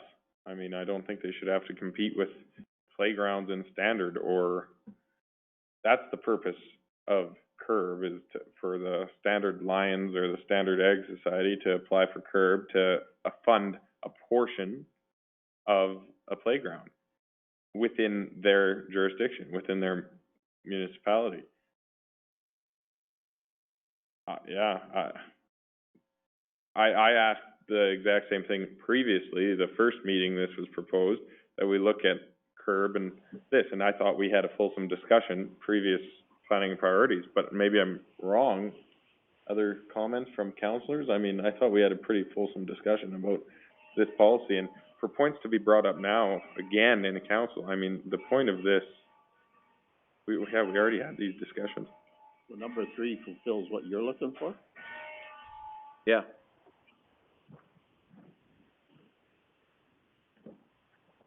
Up to 50%.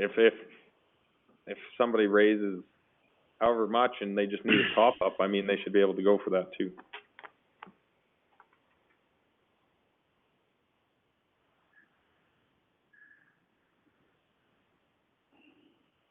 So what you're saying is that, true, that's what I got out of that plan. That's what I got out of it. I mean, But maybe we're crazy. maybe it's just in the wording here that, I think I was the one that brought up that it not be used as a matching fund, and Yeah. to me, if we're paying as a municipality for half of the equipment, and then a community group uses CURB for the other half, that's 100%. Yeah. Yeah, and I That's agree what I with was trying to that. get away I agree from. with The that. community has to raise it independent. right, Next year or 4 years down the road, if they need some repairs to it, they can apply for the CURB grant to do that, but that's not, And Mr. Rhymes captured that well Yeah. in the note 4 where it says the CURB funds are not eligible for the matching. So I think he captured that Yeah. part really well. Now it's more of a philosophical discussion or kind of strategic question, whether we do fund solely projects through CURB or whether we delineate some services to our hamlets that become a council decision. And it is a philosophical question. Councillor Kester raises a good point.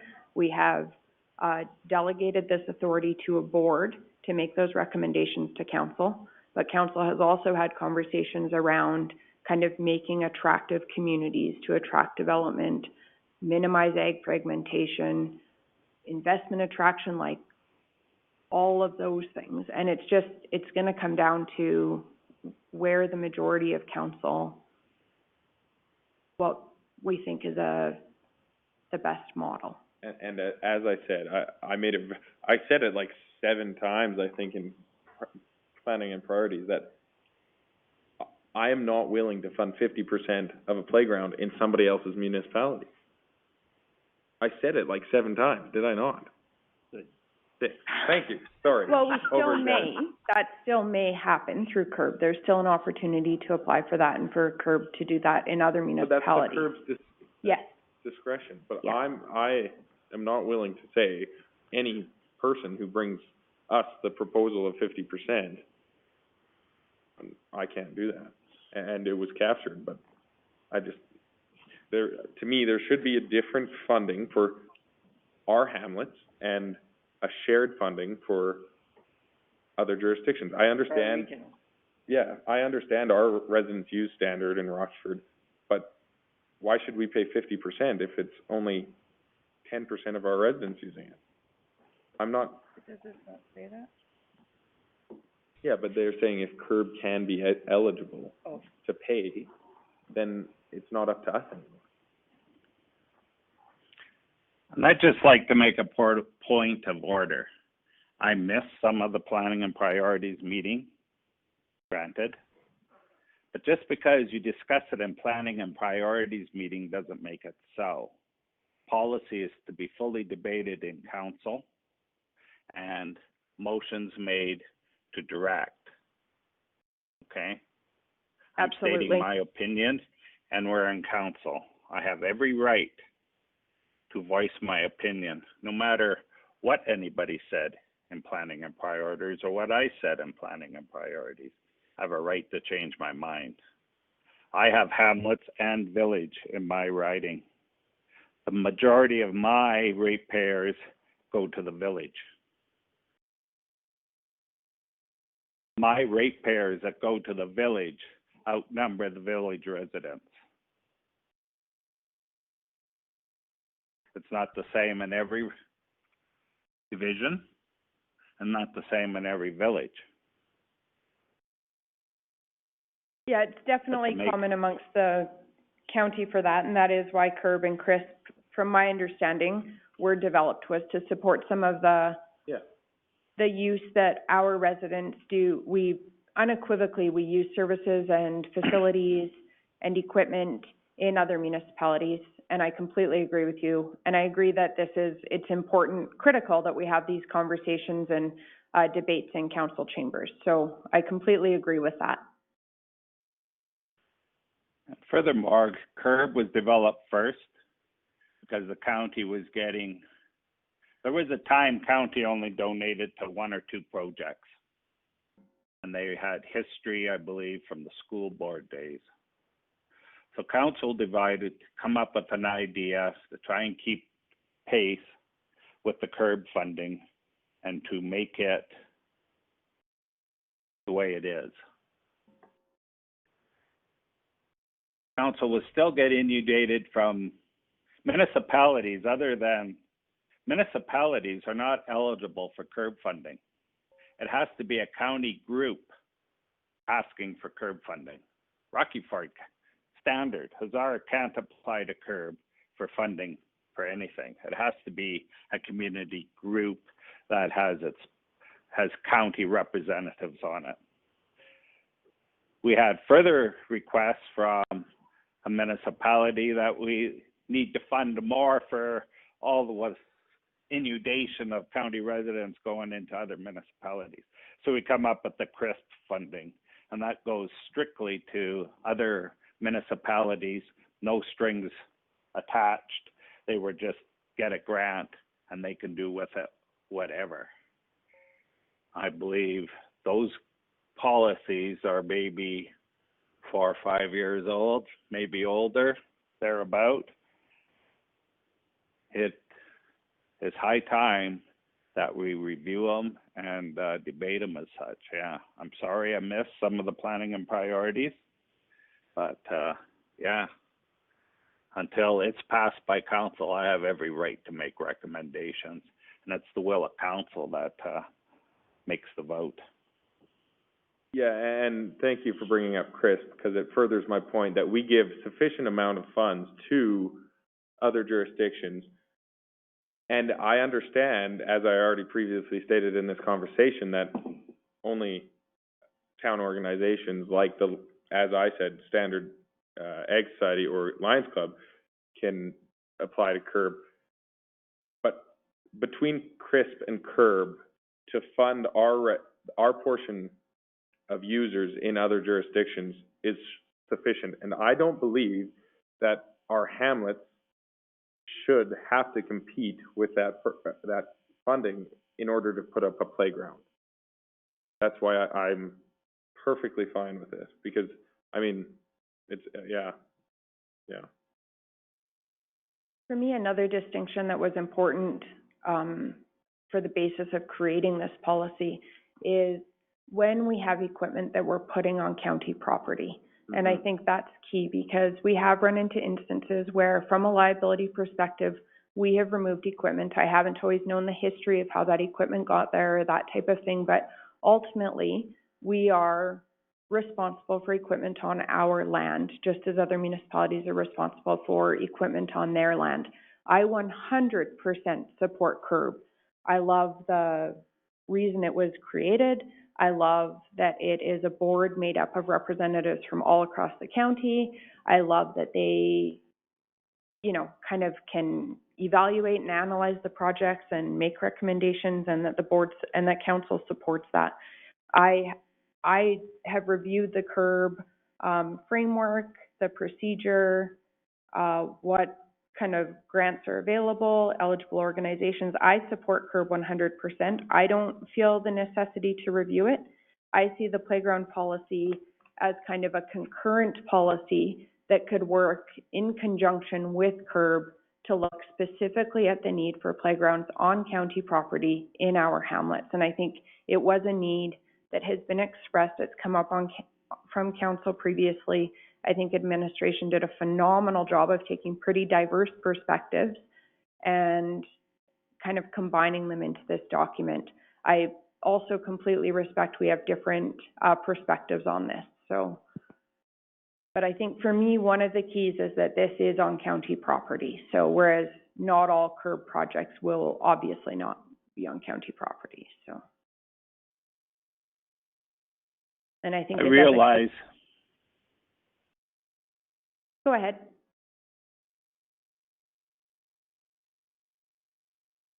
Who? You. I realize that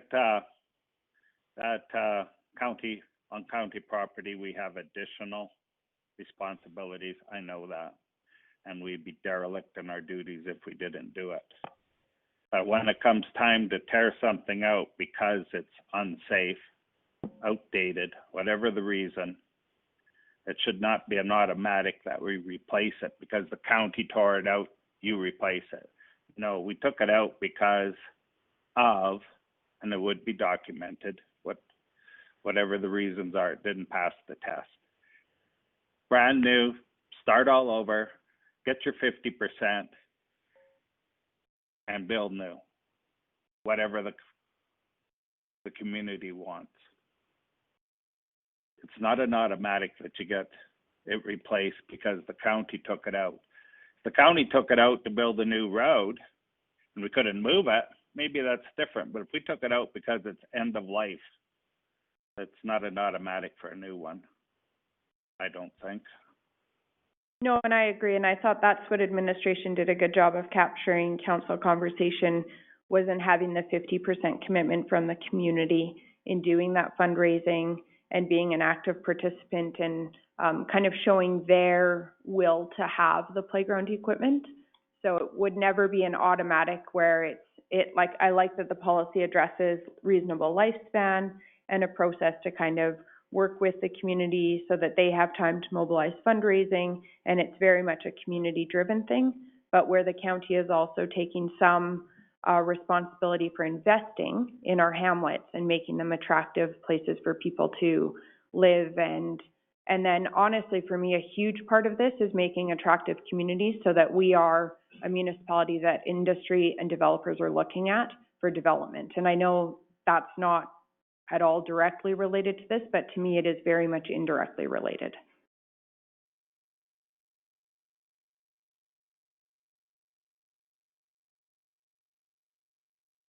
Hi there, Scott here. For me, it's simple as a definition. When one person speaks countywide, is a definition, but what does that mean? To me, countywide means county-owned properties. The villages are the villages. They're their own municipal governments. They have their own elected officials that were responsible for things, and their own residents can put political pressure on their own councillors to see what they want. I wanted to differentiate between our hamlets and our county-owned areas because our taxpayers have asked me to do that because they don't feel that in my area that they should be putting money into villages because they have their own way to taxation and things like that. So that's where I come from, and I think that's more than fair. Thanks.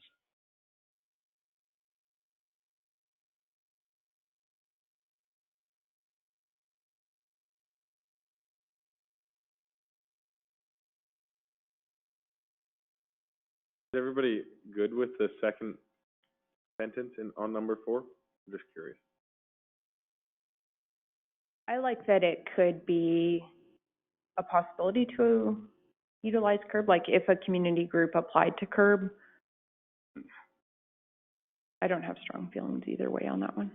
Yeah, I mean, I think it's just, if we're setting this up, I think this would be for playgrounds, right? So like, why hold other projects back in curb? And if they come up with 50% of the money already, I mean, that's pretty good. Like, I think if you took the second sentence out of number 4 and allowed curb to focus on other projects, I think it'd be better.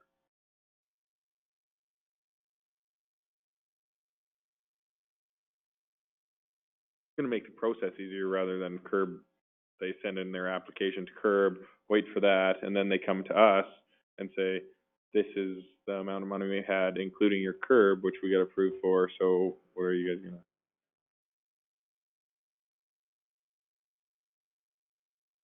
I think if you just take it out, curb right out of the equation for our playgrounds, I think it makes more sense, more straightforward.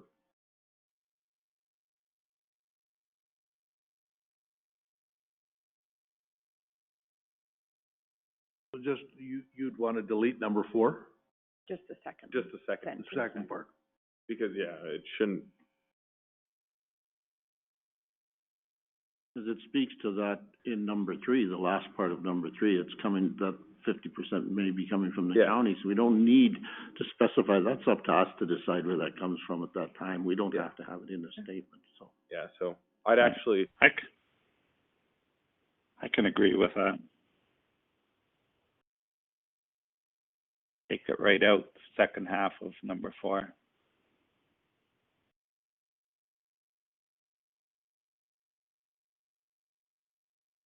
I'll put a motion on the floor to accept the policy with the removal of the second sentence in number 4 under policy. So we would just be deleting curb funds may be considered as part of the county's matching grant, and a motion to approve the policy otherwise. Yeah. Any further discussion? Sorry, what did you say, Amber? There's a motion on the floor to approve the policy. With the exception, we would be deleting the second sentence of policy item 4 on page 71. The Yeah. deletion of curb funds may be considered as part of the county's matching amount. So this would be a separate line item in our budget. And we would, I guess, Councillor Armstrong did indicate that it does still leave flexibility because it does say 50% project cost by the county.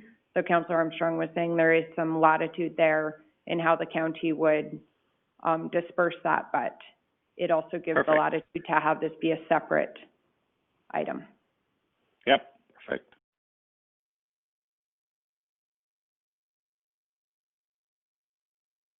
Any further discussion? Is any councillor opposed?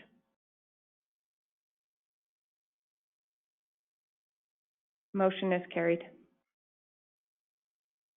We'll move to 2.3.4, Regional Business Vitality Survey and Analysis. Good morning, Reeve Council. It's Matt from administration. Matt, if you're just able to speak up a little bit.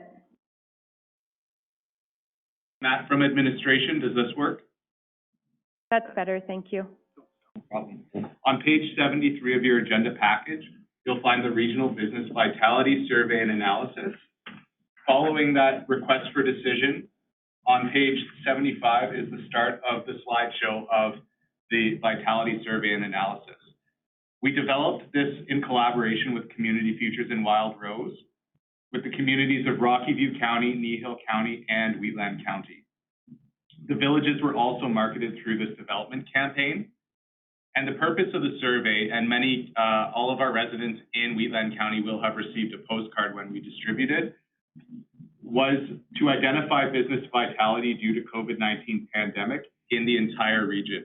And we were able to separate out Wheatland County results as well.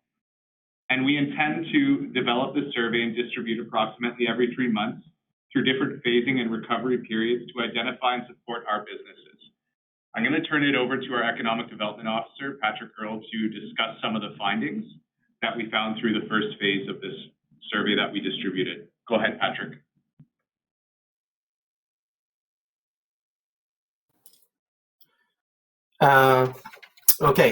So I'm Patrick. I'm Economic Development Officer for the county.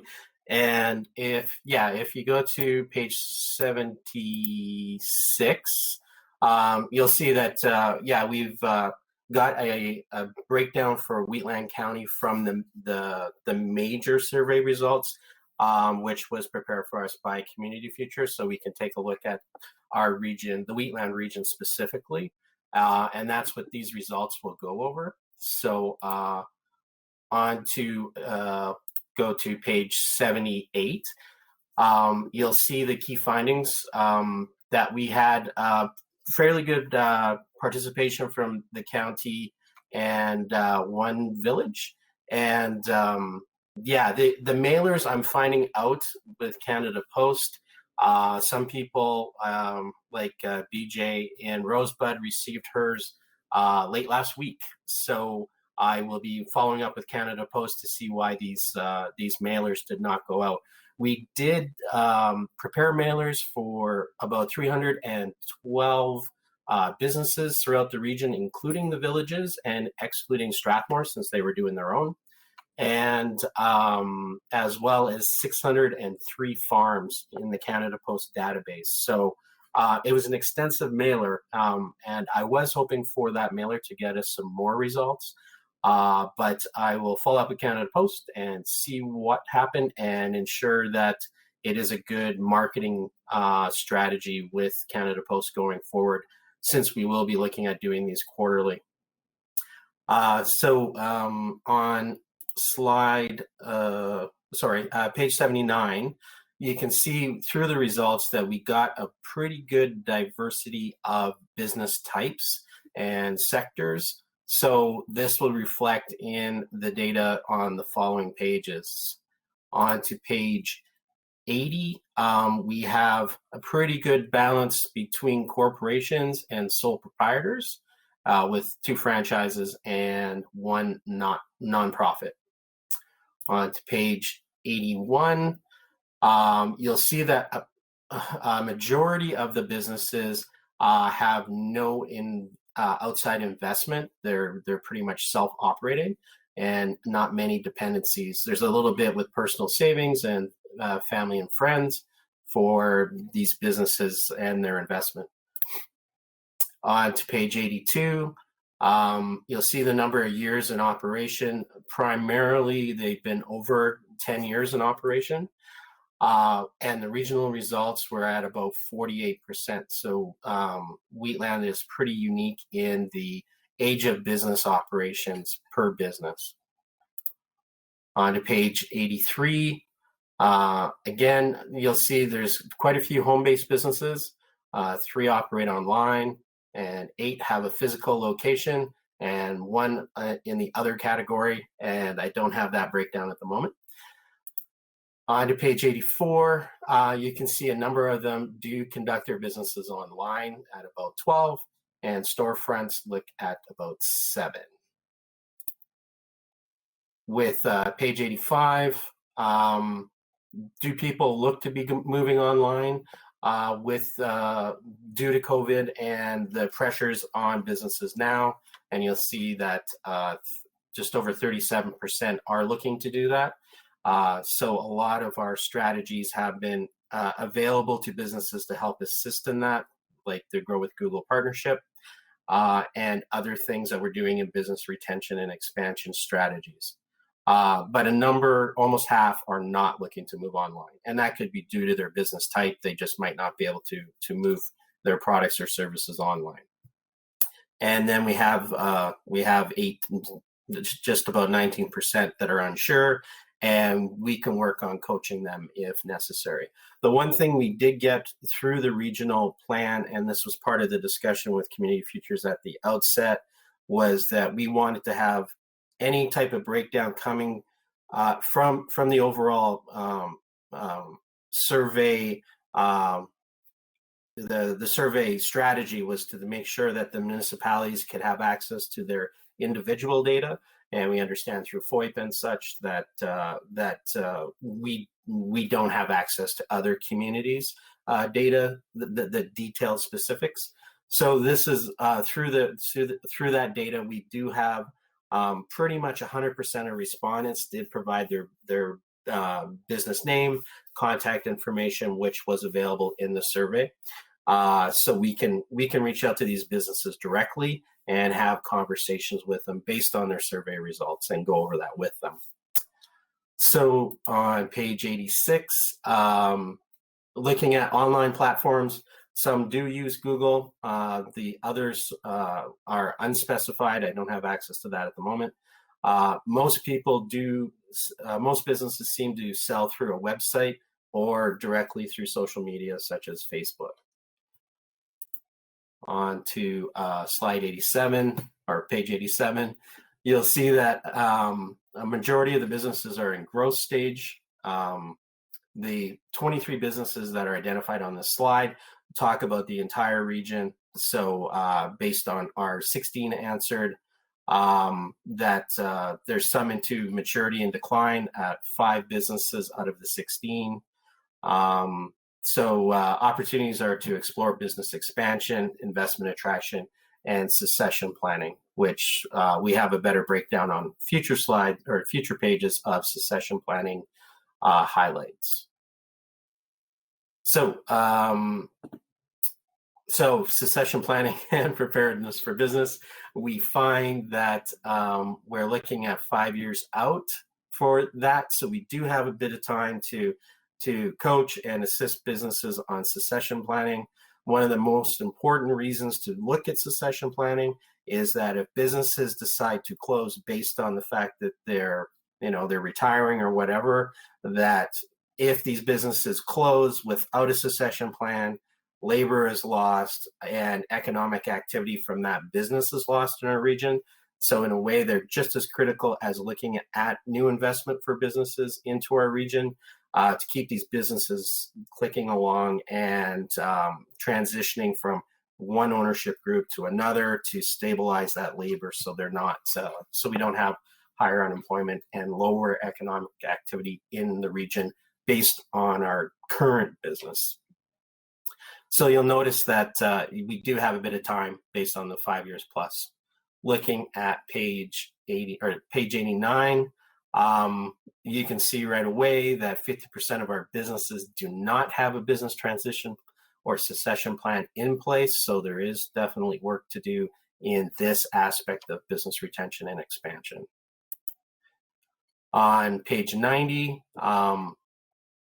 we have more than 50% of our businesses are considered an essential service who responded to the survey. And out of the 16, 6 are not, 10 are. On page 91, you'll see this is a snapshot of labor, looking at 2 pinpoint dates of March 12th and May 10th. And this is the activity of COVID. Most of the shutdown of the economy happened around March 12th, and you can see what the snapshot of the labor activity was with the surveyed business responses, and then the changes on May 10th. You'll notice that pretty much all seasonal labor is wiped out. Casual was reduced, contracted staff as well. And you'll have to look at the index numbers at the bottom. They do change. So just looking at the color bars is not an accurate indication of impact, but you'll see that the full-time has probably been the most stable, but everything has taken a bit of a hit, but definitely on the seasonal side. And seasonal being a highlight because we're getting into the late spring in towards summer, so where a lot of seasonal labor is activated. On page 92, future status. This is somewhat positive that we see just about 50% will remain open and fully staffed, and just under 20% look to add labor to their workforce. The unsure is again where we can assist if we can find ways to look at other levels of government support, etc. On the unsure side at just under 40%. So areas of business which has been impacted due to COVID-19, you'll notice that there's a major aspect in decrease of sales, followed second by customer demand. Technology has actually been the least impacted, and as we know, as people are able to work online in most cases and communicate and do some aspects of their business using technology, that it appears to be the least impacted. Hours of operation slightly Customer access definitely impacted just due to physical closures of storefronts and businesses in a physical sense.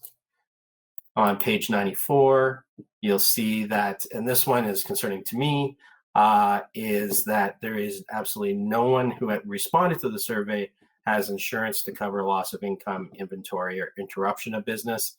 This, again, is probably where we can work on coaching for the future, and hopefully rates and stuff like that don't skyrocket just due to the fact that we're active in a major economic impact and struggle. But 2 have converted to selling online, and 5 out of the 16 are now receiving government supports. Another positive is that 8 have not implemented any measures related to the response. So that means business somewhat as usual. Page 95. This is always concerning when you see any numbers here with a shortened time frame. So we'll notice that 3 out of the 16 are at risk of closing within a year to 6 months. A positive is that, of course, that we're nearly 50% have no concern. And areas where we can definitely help is the other, basically 55% in other opinions of their business vitality. On page 96, out of all of the data related to insurance advice, legal advice, and through the list that we can work with Community Futures and the other communities on financial advice, marketing plans, product and service development, and these are opportunities for training. Mental health supports and insurance advice would be required in the next 6 months. On page 97, this is where we're looking at aspects of funding and everything within the county. That you'll see that there is some portions who did not qualify, and that's 2 to 4 out of the 16 that responded. But a majority, again, did not apply, and a few are applied and waiting. And the good thing is at least only 1 or 2 out of the 16 reporting were unaware. So we've been really pushing since the economic downturn that we've been heavily marketing supports as we get our awareness of them out into through the WC out into the community. And we our WC website is a pretty comprehensive COVID page, and we primarily market it off of our homepage as, to dig in to find, Alberta BizConnect, etc., and the supports through there. And we post any other findings we get from other levels of government onto the WC website as we get them. On page 98, you'll see who requires financing and how much. Basically, a lot of them need it for working capital and capital expenditures. Again, a good sign here is that 4 out of the 16 didn't require any funding, and 2 unsure. And it looks to be the level of funding. The majority of it is in the 25 to 75,000, and then up the primary bit up to $500,000. Looking at page 99, so the levels of concern within the next 3 months and 4 to 12 months is separated on the page. In the next 3 months, the concern is primarily environmental, so issues that way, borrowing and acquiring staff, which is interesting, but it could also be that we know that the agriculture industry has had some challenges on acquiring labor.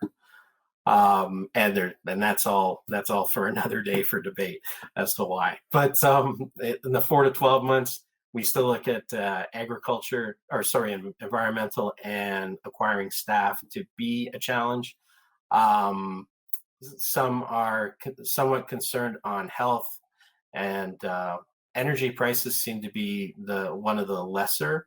But supply chain is another one that is pretty critical. And on the Infinite Possibilities call last Thursday, I did bring that up with Todd Hirsch, that supply chain concerns, depending on where it's coming from, if it's something that's coming into Canada that is a requirement for businesses to produce products and to do services, that will these supply chains still be healthy in the next, with the remainder of the year primarily.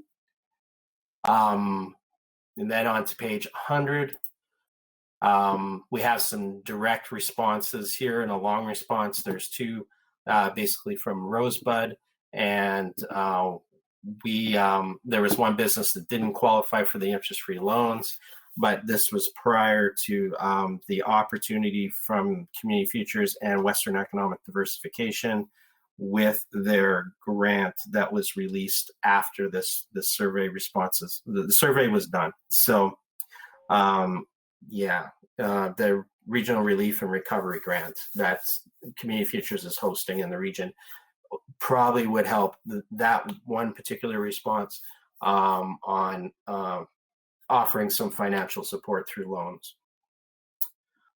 On to page 101, the key priorities for us is on a regional level is looking at training, employees and entrepreneurs, business retention and expansion initiatives, which like the Grow with Google to help companies transition online if possible, at least transition their marketing online a little better. We do know that the local paper in Strathmore has moved to electronics, so that's a different medium than traditional. So looking at different ways of marketing in the region that can still keep businesses prominent in people's eyes, especially when the news cycles are fast and active, that people are definitely looking for information. Investment attraction is still a major priority, and we'll be looking at how to do that in a COVID environment. Labor market studies, we are looking at supports from the provincial government through labor and immigration on what we can do there, relaunch strategies, capital programs, collaborative partnership opportunities amongst business support services, which the CF, working with CF as an example, and then health assessments and check-ins with the business community, and getting the direct information back on the survey respondents helps in doing that, so that we can definitely show our support as the WC and Wheatland County as that we're there to assist businesses. On to next steps. We're in review of the survey results with the other municipalities. We are meeting, the EDOs of the regions are meeting this Friday to talk about what we're going to do, and then again how it relates back into the strategic plan for us in economic development. Identify all the stakeholders and communicate the plan back to the business community. And that completes that presentation. Any questions about the Business Vitality Survey?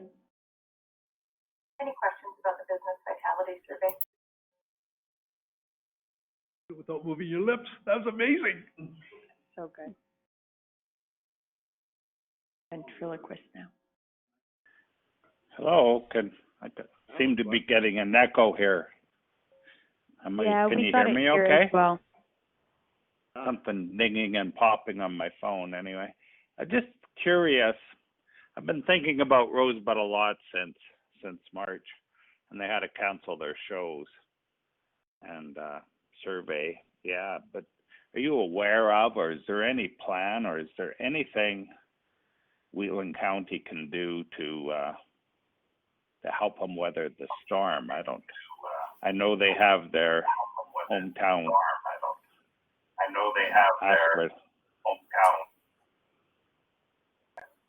Strange. I hear everything I say 10 seconds later. This is confusing. I hear everything I say 10 seconds later. Gives you an opportunity This is to- Patrick, through the chair.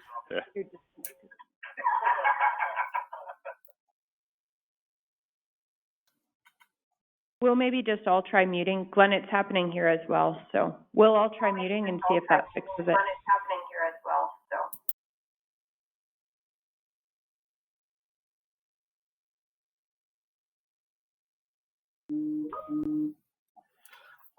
Hi, it's Patrick through the chair.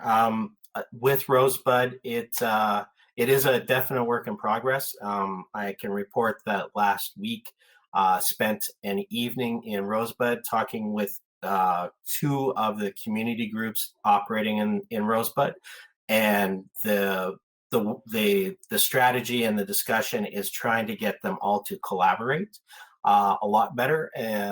So basically the theater and the 15 Minutes of Fame group were there, and we were talking about strategies to make the theater seem relevant during closure, while working together with any events and activities that are happening in Rosebud, working with the campground, working with Rosebud Country Inn and the Rosebud Country Market, because the market is drawing people into the community on the weekends, but there's been no connection to leverage those visitors into the community. Things are starting to, and basically we're there to coach a discussion so that, that the Rosebud Country Inn is drawing these people in, and then coordinate with the other groups to leverage that tourism activity, and then connect that back to and to have that all sort of network together. And the conversation was really good with the theater, because through that discussion, they started to see that they weren't the theater, that they are an aspect of the tourism opportunities and activities within Rosebud. So it was a great conversation. It went late into the evening, and people after that bit of coaching and stuff were a lot more positive about the opportunities. So just a comment, I guess, not a question, just a comment. I understand where Glenn's coming from when he says, and I understand Rosebud is it's a unique little community, but I would be very cautious about jumping up and down and running in there and doing something when we've got lots of other little businesses. I don't care how small the business is, they're impacted by the same issues that Rosebud is impacted by. They may not be as impacted as big, but they are impacted, and I don't think we pick and choose who we help. We either help them. And I think just helping them along as, who was the last guy that was just talking? Patrick, sorry, Patrick, along your lines, and I can accept that, but picking and choosing which ones we're gonna go in and help and without the rest, I don't agree with. I agree with you, Ben. That wasn't my query. My query was more, is there anything happening? And I know with the recent closure of their golf course, that's just it's one less attraction in the community. I don't know what the future of that golf course is. It's unfortunate, but you have to realize too that everybody's has a hand in their own destiny, so to say.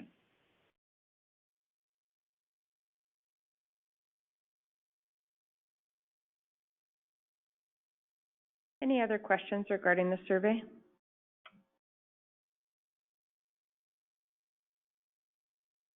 I think it's wonderful, and I really like the fact that this was done in-house, that we didn't have to hire a bunch of consultants, that we would have got a report that I would be far less happy with.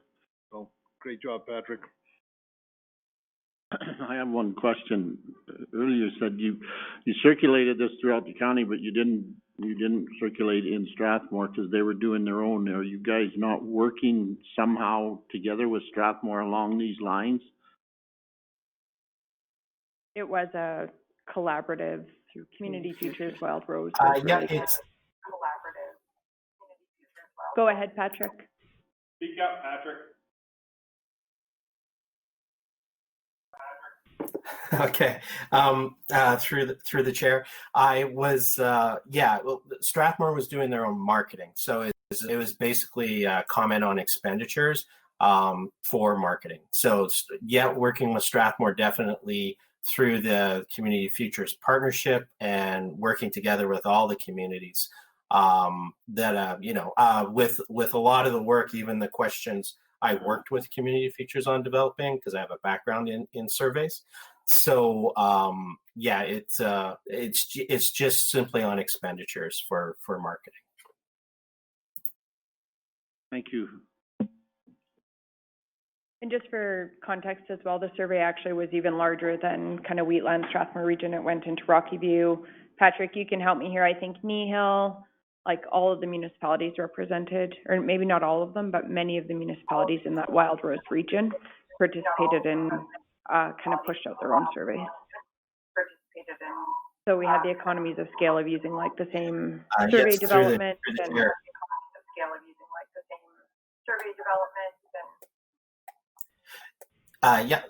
for that, we also wanted to have a consistent survey across the region so we can put them all together and get that full snapshot through Rocky View, Nehill, Irricana, basically all villages and counties to participate in that, as well as Strathmore, Three Hills, etc.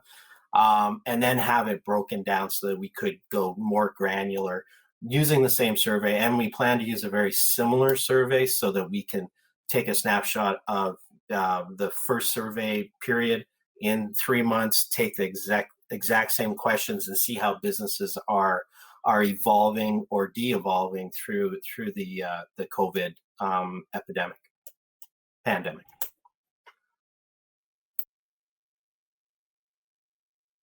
Thank you, Patrick. Any other questions or comments regarding the survey? I can move the survey be accepted as information.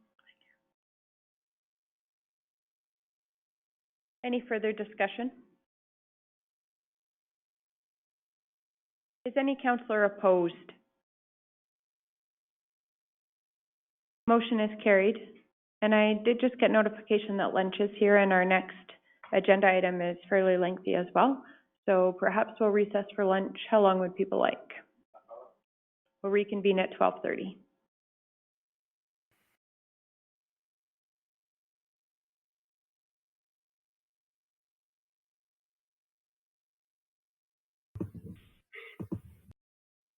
Good afternoon. We'll call the meeting back to order. Just a note from administration, if we need to place the meeting on hold or we take a break, we're just going to ask people to hang up and then dial back in. It just helps with the quality of the call. I'm going to start with 2.3.5, the community overview document. Hi, Madam Reeve and Council. It's Matt from administration. Just double checking if you can hear me well. Yes, thank you. Perfect. So before you on page 103 of your agenda package is the community overview document in draft form, and I'm very excited and pleased to present it to you today. On page 106 is the start of the Wheatland County community profile. Council will note that we have an existing community profile, which is rather outdated and doesn't include the updated components that really make a comprehensive document that is a collective of information about the community as a whole. So what a community profile is exactly that. It's a collection of information about our community, about Wheatland County. It describes our natural environment, our land uses, our economy, our social structure, our history, and cultural traditions. And by doing so, it describes the needs, resources, and challenges of the community.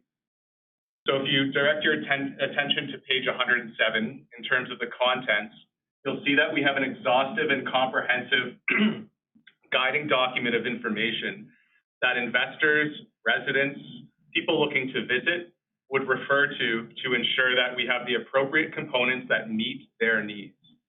So you'll see our demographics, we break it down into population and growth, our age profile, language and ethnicity, mobility, level of education, and income. And these are up-to-date statistics that we get from our Infinite WC website, from Statistics Canada, and other robust sources. Labor force, we have key indicators, places of work, labor by occupation, business counts by various industries.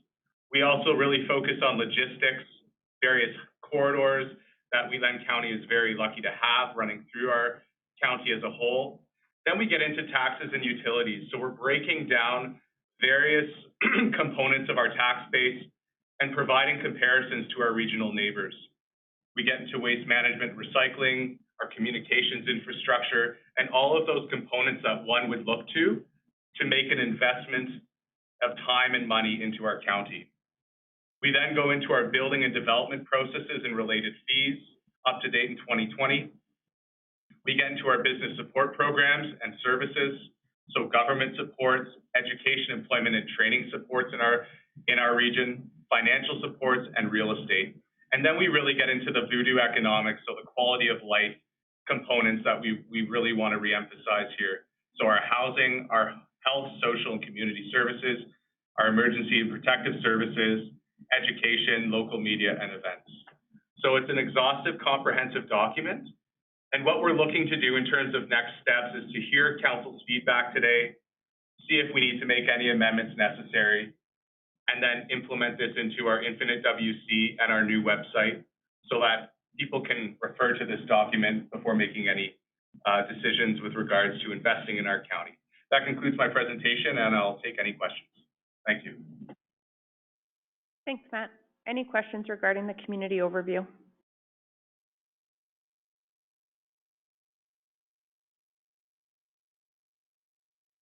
So I did just have some minor edits that I will send to administration. I'll just clip out the part of the agenda and send that. Perfect, thank you. Yeah, I would just continue to look at events like, just for instance, I know Clooney has Bullarama, which in July, which brings in over 500 people. The Wild Game Supper, which would bring in over 250 people in April. I mean, there's just there's community groups out there that can really show staff where and when the community events are. And just FYI, there hasn't been a fall fair at Gleason for 3 years now, I think. So, and that's included. So, but just stuff like that. I mean, I'd look at the events again. And maybe if I could suggest just each area councillor to specifically review any of the information pertinent to your division, and then we can update. Of course you can. Yeah, or anything that you're aware of, whether in your division or not, but specifically to your division. If you see events or elements of your community that weren't captured, just make sure that you send those to administration.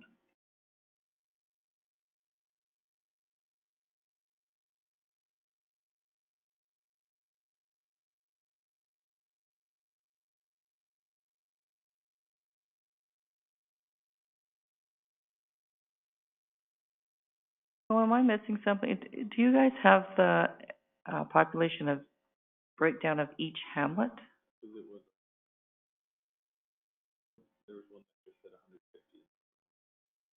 Yeah. Through the Reeve, I'm included in the community profile. We do have a breakdown. I'm just leafing through it. Sorry, Councillor Bigger.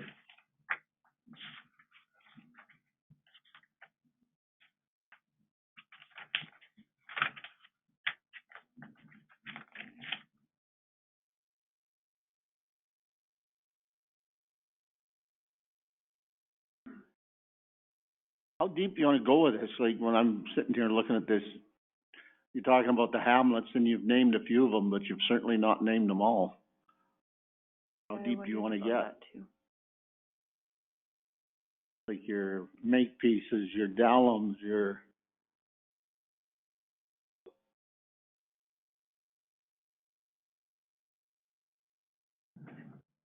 Through the Reeve, it's important that we break down all of our major urban areas and their associated populations. So we could certainly go back and incorporate that information into here as well.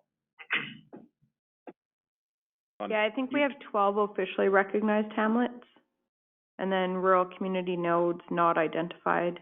Yeah, but I understand it. When I'm looking at it, you've got Chancellor in here. That's no more a hamlet than Dallam. Yeah, we should have all 12. Yeah, like those, all that is a 4 or 5 houses. There's nothing there. Well, when I think of it, we always see when we do these, we always seem to miss, and we always seem to miss Dallam, and it's a Danish settlement that come in there, and they're very proud of their heritage, and they're very proud of their community, and we always seem to miss them in a lot of our correspondence. So, I don't know. There's a lot of history in some of those little, like, Absolutely. Yeah, like Hamlet of Nightingale has 150 people, but it doesn't touch on any other population when it comes to the, like, page 144 of your package. 150? That's what it says.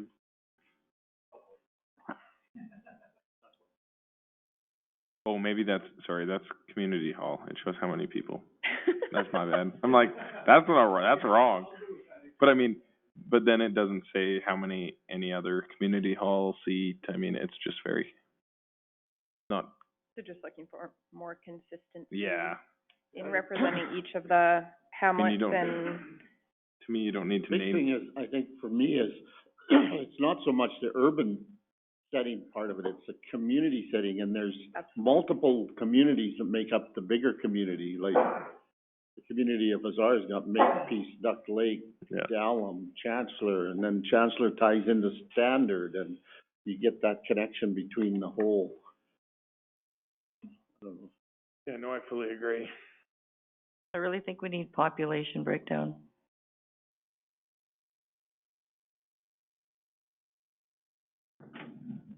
But I agree with Andrew. Every area councillor just kind of sends their paragraph of notes to Matt. Yeah, I agree with that. Excellent, thank you. Yeah, because this is an important document, and I think we could really draw on it for a lot of things in the future, so we want to put as much time into kind of putting our best foot forward. So why doesn't everybody do a deep dive, provide any written feedback, maybe send it to Matt and copy it to council, just so that everybody can see what the comments are, and then any of those edits could be integrated into a second draft, and then we could review that at a future council meeting, maybe at our first one in July, if there's, depending on the timing, so everybody has time to provide feedback. Yeah.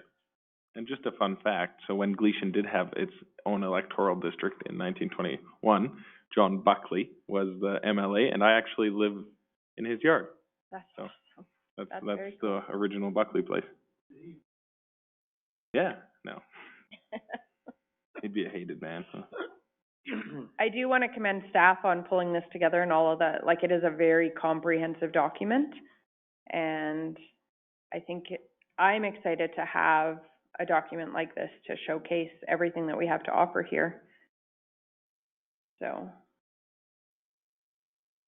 a thank you to staff for the significant work that went into this.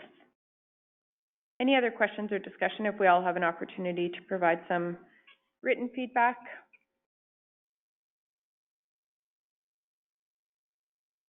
So perhaps just a motion to accept this as information as a first draft. So moved. Deputy Reeve Clausen has moved. Any further discussion? What kind of timeline do people need to provide feedback? Like, is a week long enough? Oh, yeah. Nobody objects to about a week? Okay, perfect, because then we could potentially have it ready for our next council meeting. So, is any councillor opposed?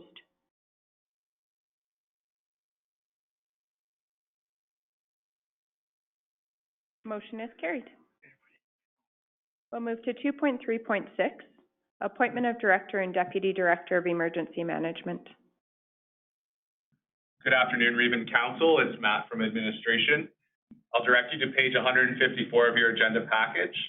The next three RFDs are related to our Fire Services Division, and we're very excited to get our administration up and running. So you'll notice that moving forward that we'll be discussing this quite a bit. So this first RFD is related to the appointment of the Director and Deputy Director of Emergency Management. The associated bylaw on page 157 as supplementary information to this RFD will discuss the fact that it is through a resolution that we can appoint specific members of staff to these important positions, as council is the local authority and the Emergency Advisory Committee as per the bylaw. So we have to maintain an emergency management agency, which acts as the agent of council, and our local authority shall appoint the Director of Emergency Management in accordance with the local authority emergency management regulation. That concludes my presentation. Thank you. Council's wishes. I'll make the motion that council approve the appointment of the Manager of Fire and Emergency Services as the Director of Emergency Management and the Deputy Regional Fire Chief as Deputy Director of Emergency Management for Wheatland County. Deputy Reeve Clausen has made a motion. Is there any discussion?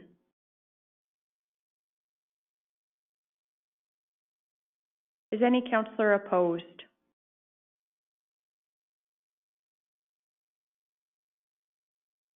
Motion is carried. We'll move to 2.3.7. Carsland Fire Hall. Good afternoon, Reeve Council. Matt from Administration. On page 162 of your agenda package is the Carsland Fire Hall Project Progress Report.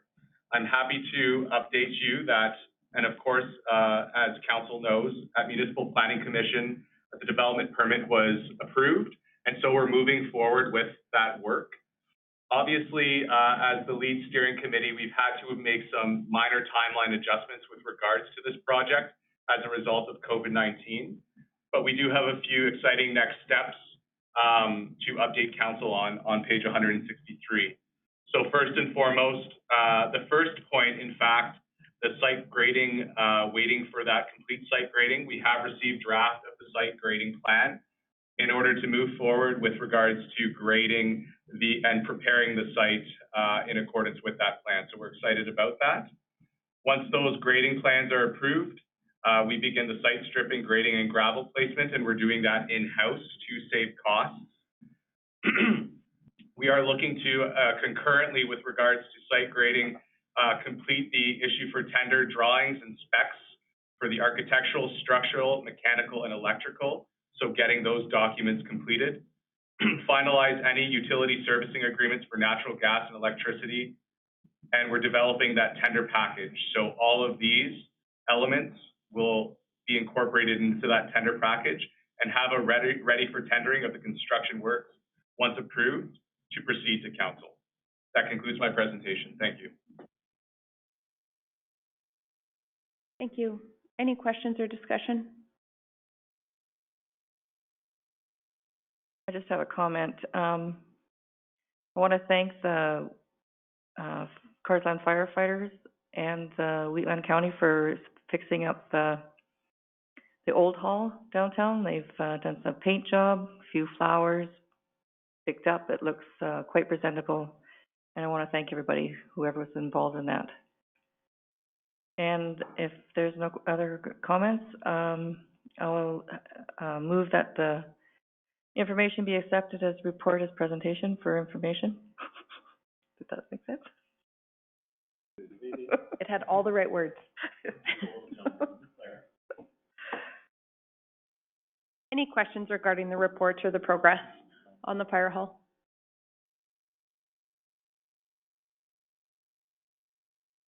Is any councillor opposed?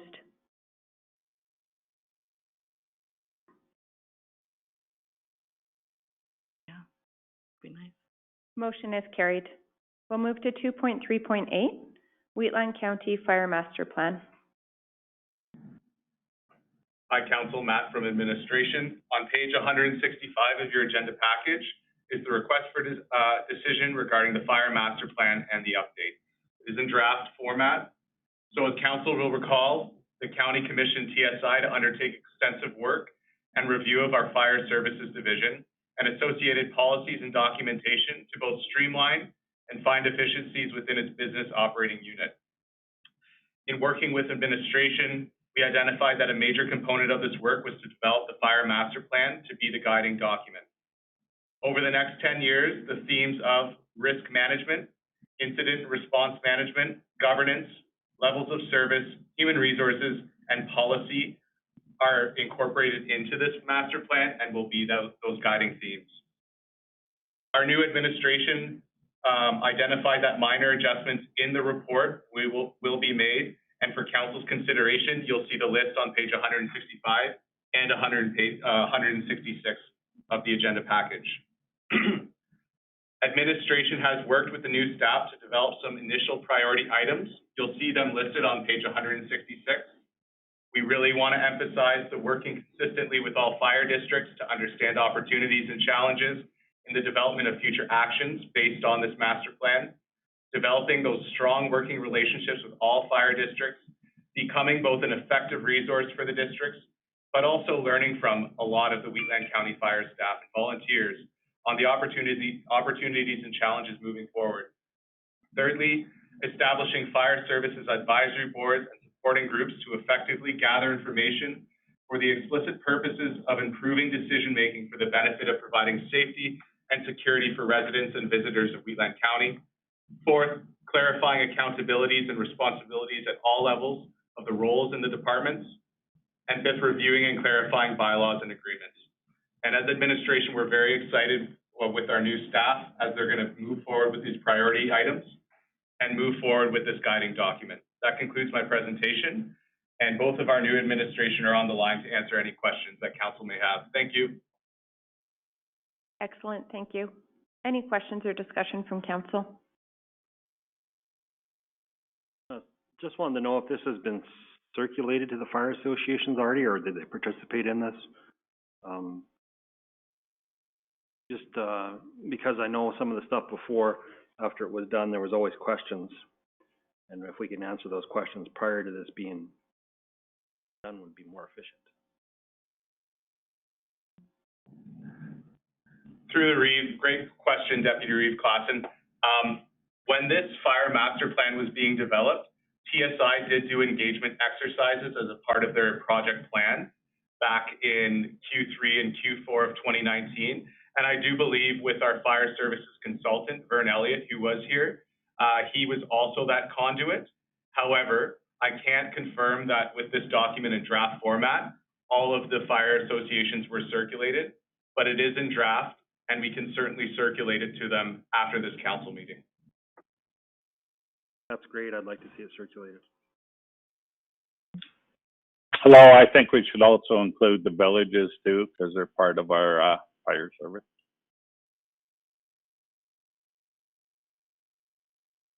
Yeah, I think it could go to the associations and the villages, and just if you could request any feedback that they might have to be presented.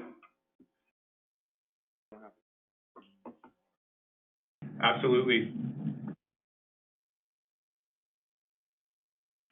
I have a few concerns with this document. On page executive summary,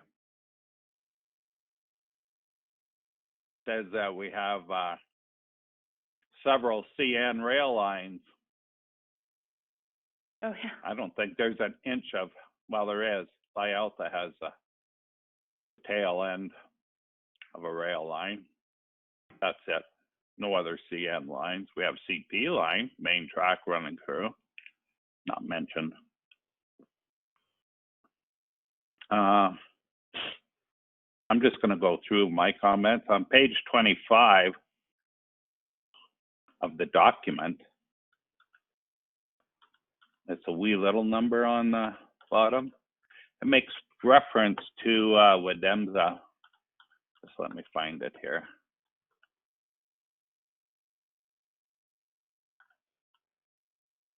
Page 192 of the council package, if people want to go directly there. Okay. Wedemza provides local dispatch services the initial receipt of the call, time to evaluate the call, and time to dispatch the call. They're saying 2 minutes and 22 seconds. I don't know where they got their information from. It doesn't say. But it goes on to say that optimal dispatch time is 79 seconds. I phoned our dispatch operations manager, which is with DEMSA, same one. And he did a quick survey, had his staff worked on it a little bit. And in April, it was 90 seconds. We had a new employee, and before this report was made public, the employee did some further training, and in May, the average time was 65 seconds from the receive the call, evaluate the call, and dispatch the call. These are all time stamped at the WDEMSA office. They're all recorded and time stamped. There's no way to get around this stamping requirement. This also includes the initial receipt of the call. So WDEMSA not only dispatches fire, they do call answer 911. So when other fire dispatchers get the call, the 911 call answer has already been done. So this time of 65 seconds now includes the call answer 911. So during this time, the person is requested, or you have to provide the location that you're phoning from. So and sometimes it takes a long time because there's cell phones and people do not know where they are in the county. I think one example was we just left Bazzano. Ended up they were 4 miles from Strathmore. So it's a huge discrepancy. So they have to have a good idea where you're calling from.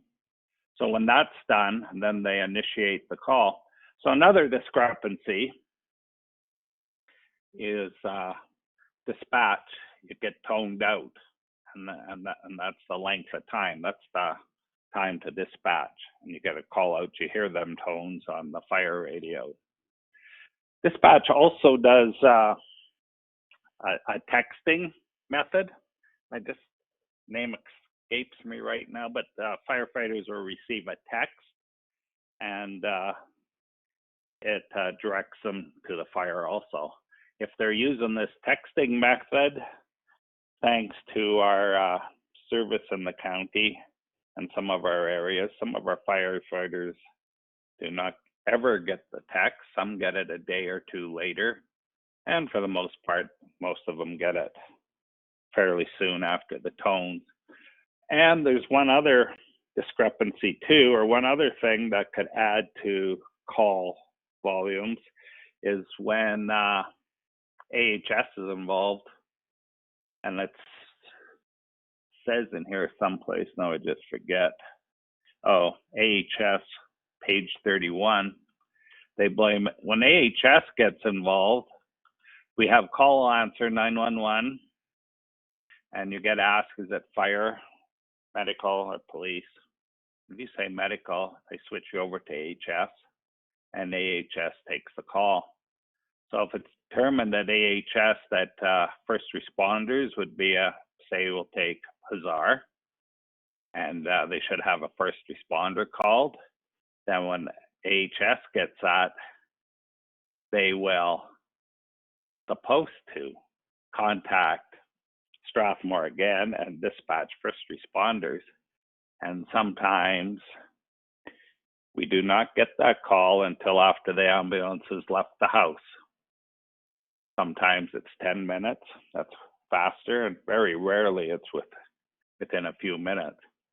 Right now, if WDEMSA has the manpower at the call center and you say medical, they will stay on the line and determine if they need to call first responders.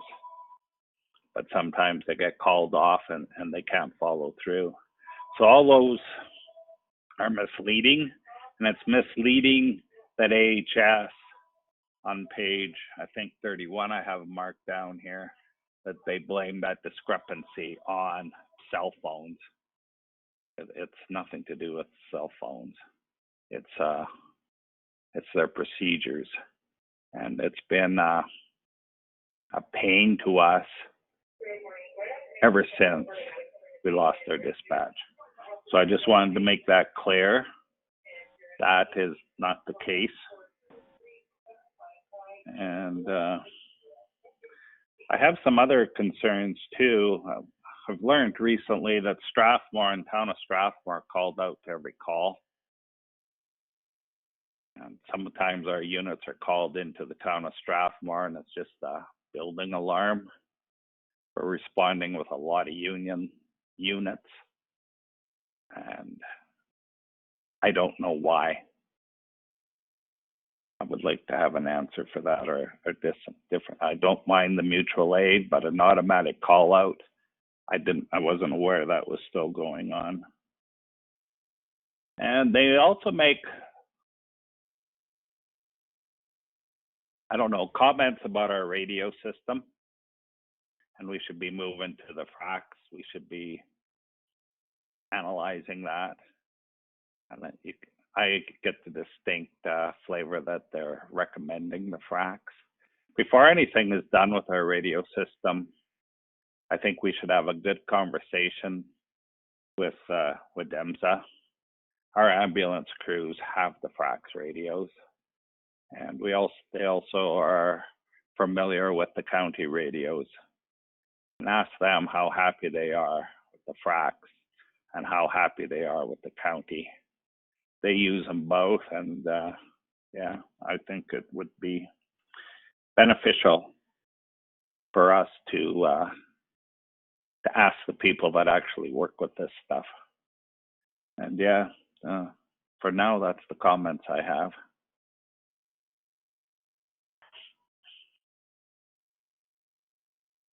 I'm not sure if administration wants to respond. I did see the dispatch issues with the town of Strathmore and Wheatland West Fire Department were identified, I believe, as one of the priority. Sorry, I'm just going back to that.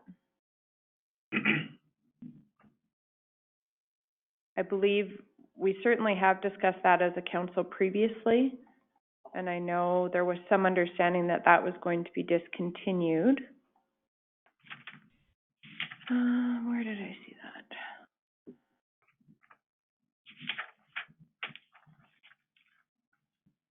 I'm not sure if there's consensus amongst council, but I think from a cost management perspective, that might be something we might want prioritized, is just to have that, how that aid is dispatched,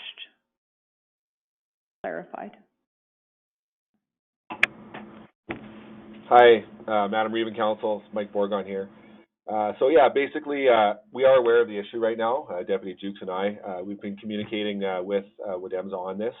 We will be setting up a meeting with Strathmore Fire to determine the best response. Absolutely, if we're using multiple resources that aren't needed, it's a safety issue for the responders, for the public, and redeployment as well, or for second alarm. So we will be working with dispatch in the town of Strathmore to rectify that problem.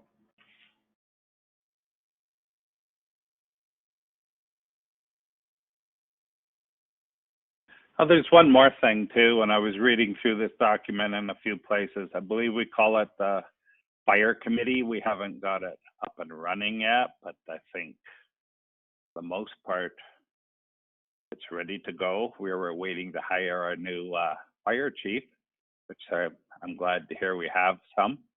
I have them hired, and we can proceed with that. This committee, in this document, they're saying it should represent the whole of the counties. The west side of the county isn't represented, or Gleason or Cluny. But we set this up, correct me if I'm wrong, this is a go-between between our associations and council because of the problems we were having. If it morphs into countywide, okay, I'm okay with that, but I would far sooner have it start to accomplish what it set out to do and judge it if we want to keep it or not. But it was, to my understanding, a go-to solution for our associations to be have a vehicle to be heard at council. And I might be wrong, it was not to be county. It can be county-wide, but that was the main driver of it. Unless I missed something on all them talks we were having. My impression of it was for it to be countywide, and we did have, I believe, citizen at large, or I'm not sure if that's what we termed it, but positions on the board to help balance the representation for the west side of the county as well. And then I wasn't sure if TSI may have missed the part of the bylaw that also included the fire chiefs as being part of each of those meetings, which from my perspective would help fulfill that balance, because we would have chief representation from each of the fire departments that serve Wheatland County. They just obviously don't have the kind of the chief, or the association representative that we do, because like due to our mixed use kind of format to fire service delivery. So it certainly will act as a way to, I know one element was kind of accountability, one element was communication and transparency, collaborative and consensus-based decision-making. But I felt quite comfortable. I believe we had one applicant from Lyelta that we approved as a citizen at large, and I can't recall, I know we had, I believe we had one vacancy. I can't remember if we, somebody will have to correct me if we filled that second spot. But I know the intention was to hopefully get some of that citizen at large representation from the west side of the county so that we did have some balanced perspectives, and that citizen perspective is also important for the public engagement as well, so. Madam Reeve, Matt from administration. I do believe there is still a vacancy. I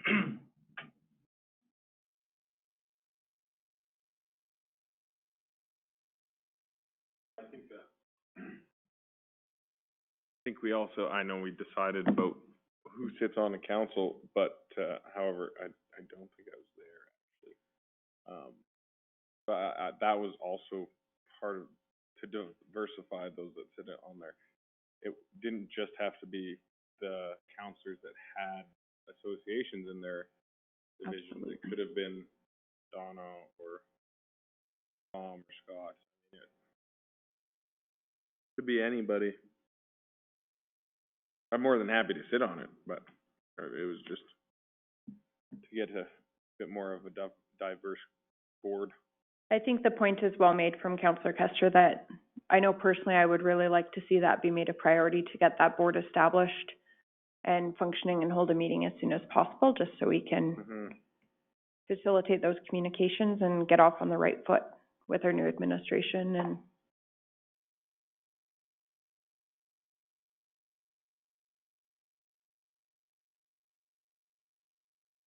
we've heard some feedback on the draft fire master plan. Does anybody have any other comments regarding content of the plan?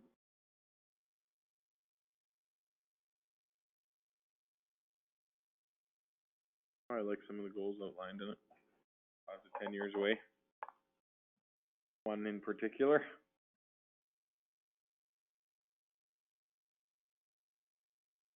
So perhaps once it's been circulated to some of our partners in our fire service, we could come back and look at some of the feedback that we received from that, and then we could relook at the plan to finalize it. Does everybody, yeah, I like that. Does anybody object to that plan? Not at all. And if there's any other feedback, Councillor Kester, you raised some good points. I'm not sure if you might be able to provide some of that in writing to administration, just for consideration. If the plan is being amended, perhaps some of that could be integrated or just elaborated on a little bit so that the information in the report is more accurate? I believe to get real accurate numbers on the dispatch especially, and on the AHS thing on the cell phones on page 31, that they should contact Operations Director of WADEMSA, Rob Woody, and he'll provide accurate numbers. He'd be more than happy to do so. And, That's a great idea. I think I would be way happier than that. And he would provide talk on the radio systems too. I think we should be using, this is much the same as what Patrick did, in-house survey. We got to start here, but let's finish it off in-house, use our own resources, and should distribute it to the fire associations, to the villages, and also probably wouldn't hurt, in my mind, to it could be a good topic for our fire service board to, as a group, to go through this thing too. It could be a task for them. We don't have to pass this right away, I don't think, or maybe we do, but still, use the resources we have to finish it off.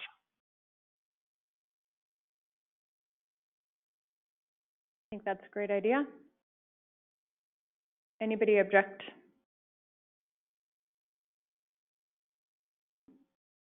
A motion to accept the draft as information. Also move. Councillor Eichert has moved. Any further discussion?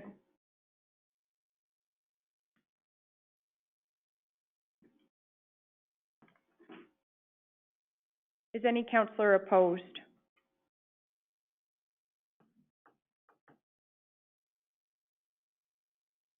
Motion is carried.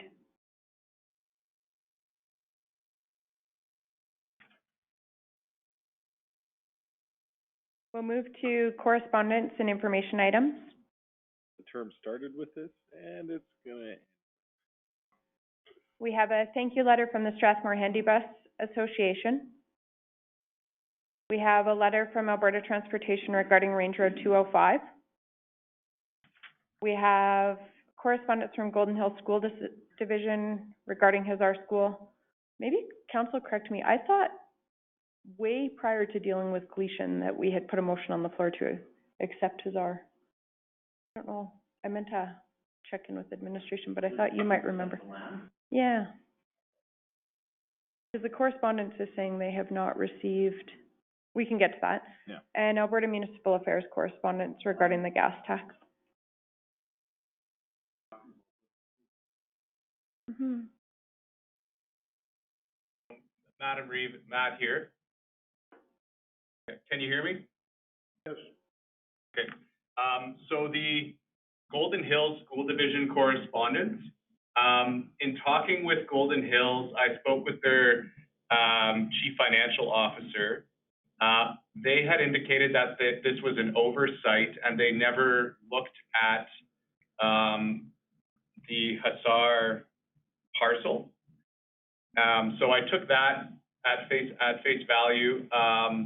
And then I also know that our planning staff has received correspondence from the CAO of the Village of Hussar, and they are interested in this particular parcel. Yeah, they're looking at the whole parcel, not just, because we had agreed to take the land, less the building until the school board had the building site cleaned up, right? Through the read, yes, Councillor Armstrong, that's correct.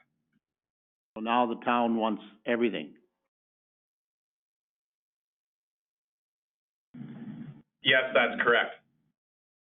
Okay. And they want it for Christmas? Through the read to council, there is no set timeline, but we can certainly continue those conversations and provide council with an update. I don't mean the date of Christmas. I mean a Christmas present. There was some discussion during our IDP meetings with the Village of Hussar about a potential interest in annexing that land. and that we may bring that back, and that it just might be a more fitting land use within the village versus within the county in that kind of community node.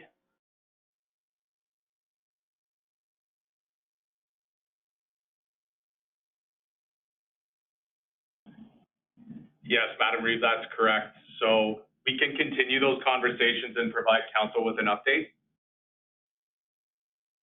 If you could also just, and I'm just doing a quick search, but I'm not fast enough. I believe we have a motion, a resolution that was passed accepting the Hazar school site following demolition from Golden Hill School Division. I believe we did that for Hazar. And Councillor Armstrong seems to recall the same. So if we could just, oh, no, I didn't find it. If we could just do a search and check that, and if not, perhaps we can, then we'll look at putting a resolution on the floor for that. I believe from a procedure perspective, we would have to take it from Golden Hills if we haven't done so already, and then we would need to discuss annexation with the Village of Hazar. To council, yes, that's correct. We can certainly do a motion search here, a resolution search rather.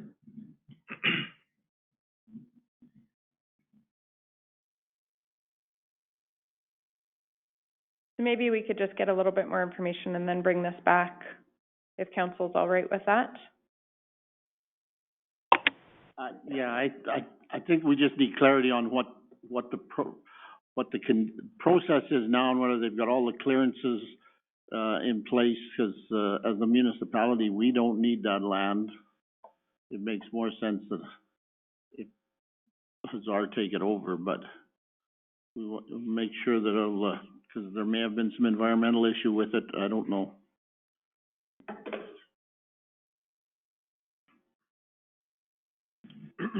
Just on, I don't know where to find this, but the letter from Minister Madhu for the GTF.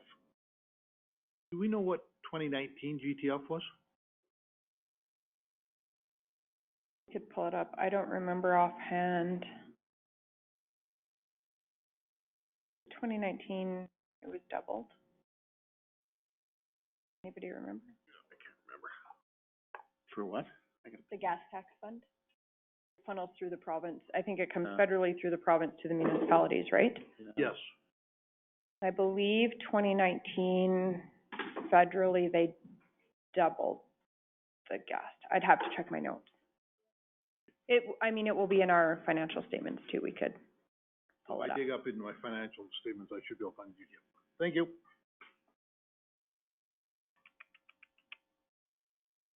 There was a note from the Handy Bus Association as well, just requesting invoices for the inspections for 2019 so they could recognize the in-kind contribution, and then just a query whether we would be continuing that for their inspections.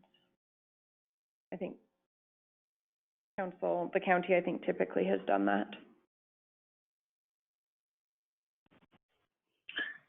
You know, we've typically done that. And they also say in their letter that whatever the reason for the cut in the contribution amount has been, don't seem to be aware of why they received $10,000, I believe it was, instead of the 30 or 35 that they've been historically getting. I'm thinking they should be communicated to as what their reasons are. It would be, I think, just prudent on our part.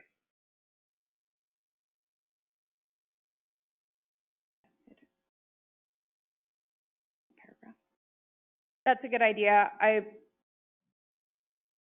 will expect that our representative on that board will convey some of the rationale for council reducing the funding.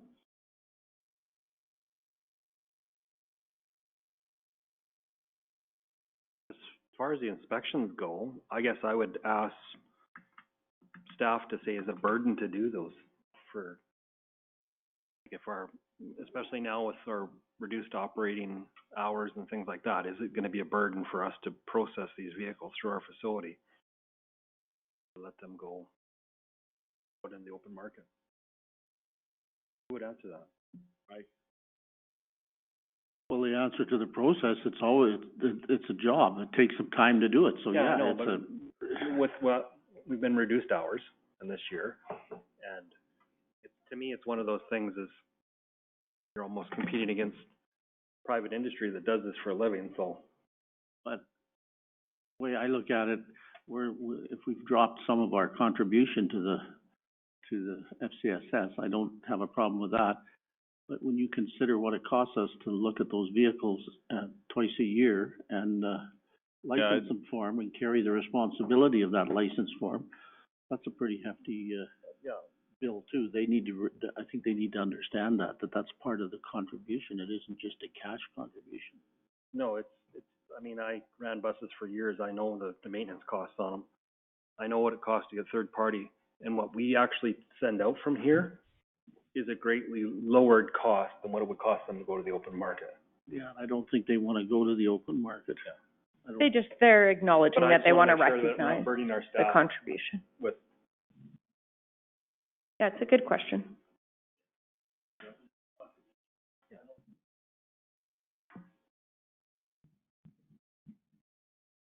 There you go. And just, through the chair, it is obviously, an extra duty that we're required, or we're responsible for. Same with the fire truck, same with all that sort of outside influence that we have. Truthfully, this year, it's not too bad. We have the same level of mechanics on site, and because of the restricted, workforce in the rest of the community, or the rest of the county, we actually are able to handle them a little bit easier this year. Going forward, that may not be the same situation. There you go. I would hope that we could continue to support them with that in-kind donation. I know we were a little surprised for some reason that we cut the funding, even though I've made it very clear. They understood why and what was changing. But for something that we're able to do, I think we can continue to do this even. So going forward, are we stepping away from the board and just having a? That's to discuss the next Organizational meeting. Organizational meeting, okay.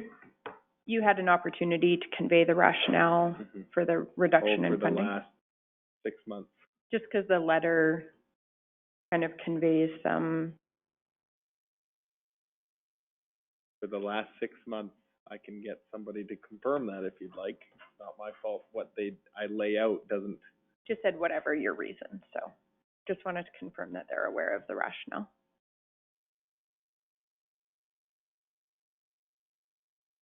So Yeah. I'll actually make the motion to continue the CFIP, section. I believe, It wasn't in the motion. but are those in our budget?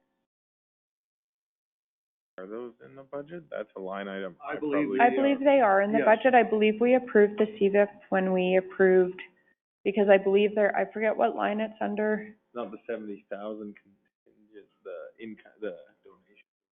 Yes. Is it Yes, in that? and we got that breakdown of what all Okay. that was I knew the included. 35 was in there, but I didn't know if the CFIP was in there. Could we just ask that administration just confirm that that was included in the budget, and if not, we can bring it back to ratify that? Or Mike, do you know? Okay. Yeah, 'cause I feel like I remember reading it, that it was in the budget, but in that line item, but it could have been a different line item in transportation or something. if administration could just confirm that, and if it was not approved as part of the budget, can you bring it to our next council meeting so we can deliberate on that and give these organizations some just confirmation of what's happening? Yes, Madam Reeve and Council, we can do that. Just looking for a motion then to accept the correspondence as information, So moved. with just a couple of notes about what administration will bring back. So moved. Councillor Wilson has moved. Any discussion? 9. Is any councillor opposed? Motion is carried. And we're just going to take a 5-minute break, just a short break, and then we'll reconvene for our closed session. We'll take a break and then I'll come back and move us into closed session.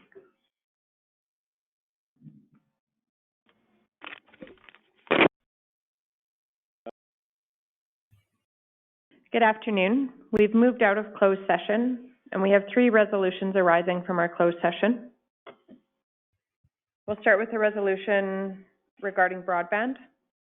I'll move that council direct administration to inform the Southern Alberta Broadband Partnership of their intention to exit the broadband project, and further, council will direct administration to pursue the county's independent broadband initiative and hire a project manager on a contract basis.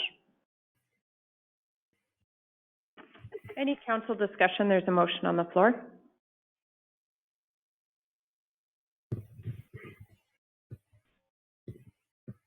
Glenn, are you with us? Yes, I am. Perfect, just confirming. Is any councillor opposed? Motion is carried. We had a motion regarding GFL. I'd like to make a motion to direct administration to provide an updated press release on the GFL file. Any questions or discussion?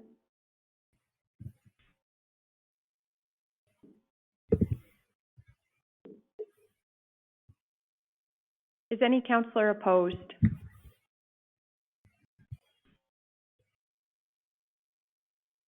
Motion is carried.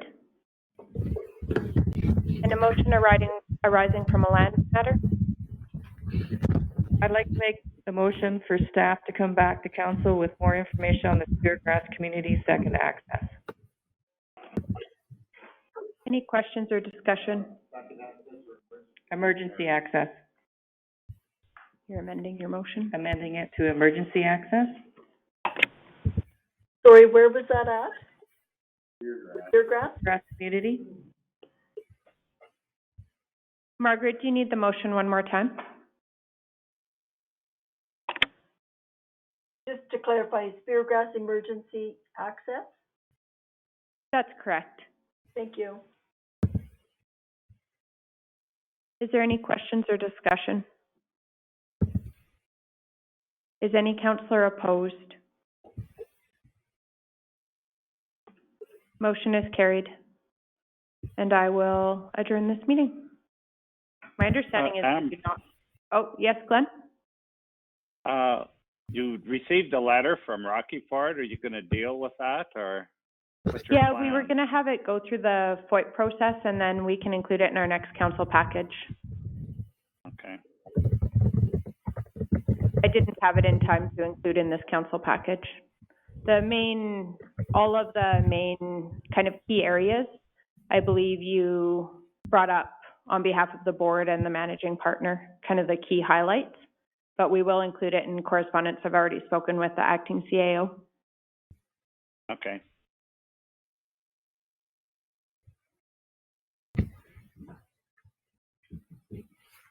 Our next council meeting will be our first meeting in July. And Tracy, did I understand we don't need a motion to adjourn? So I will just adjourn this meeting. Can I just hang up the phone?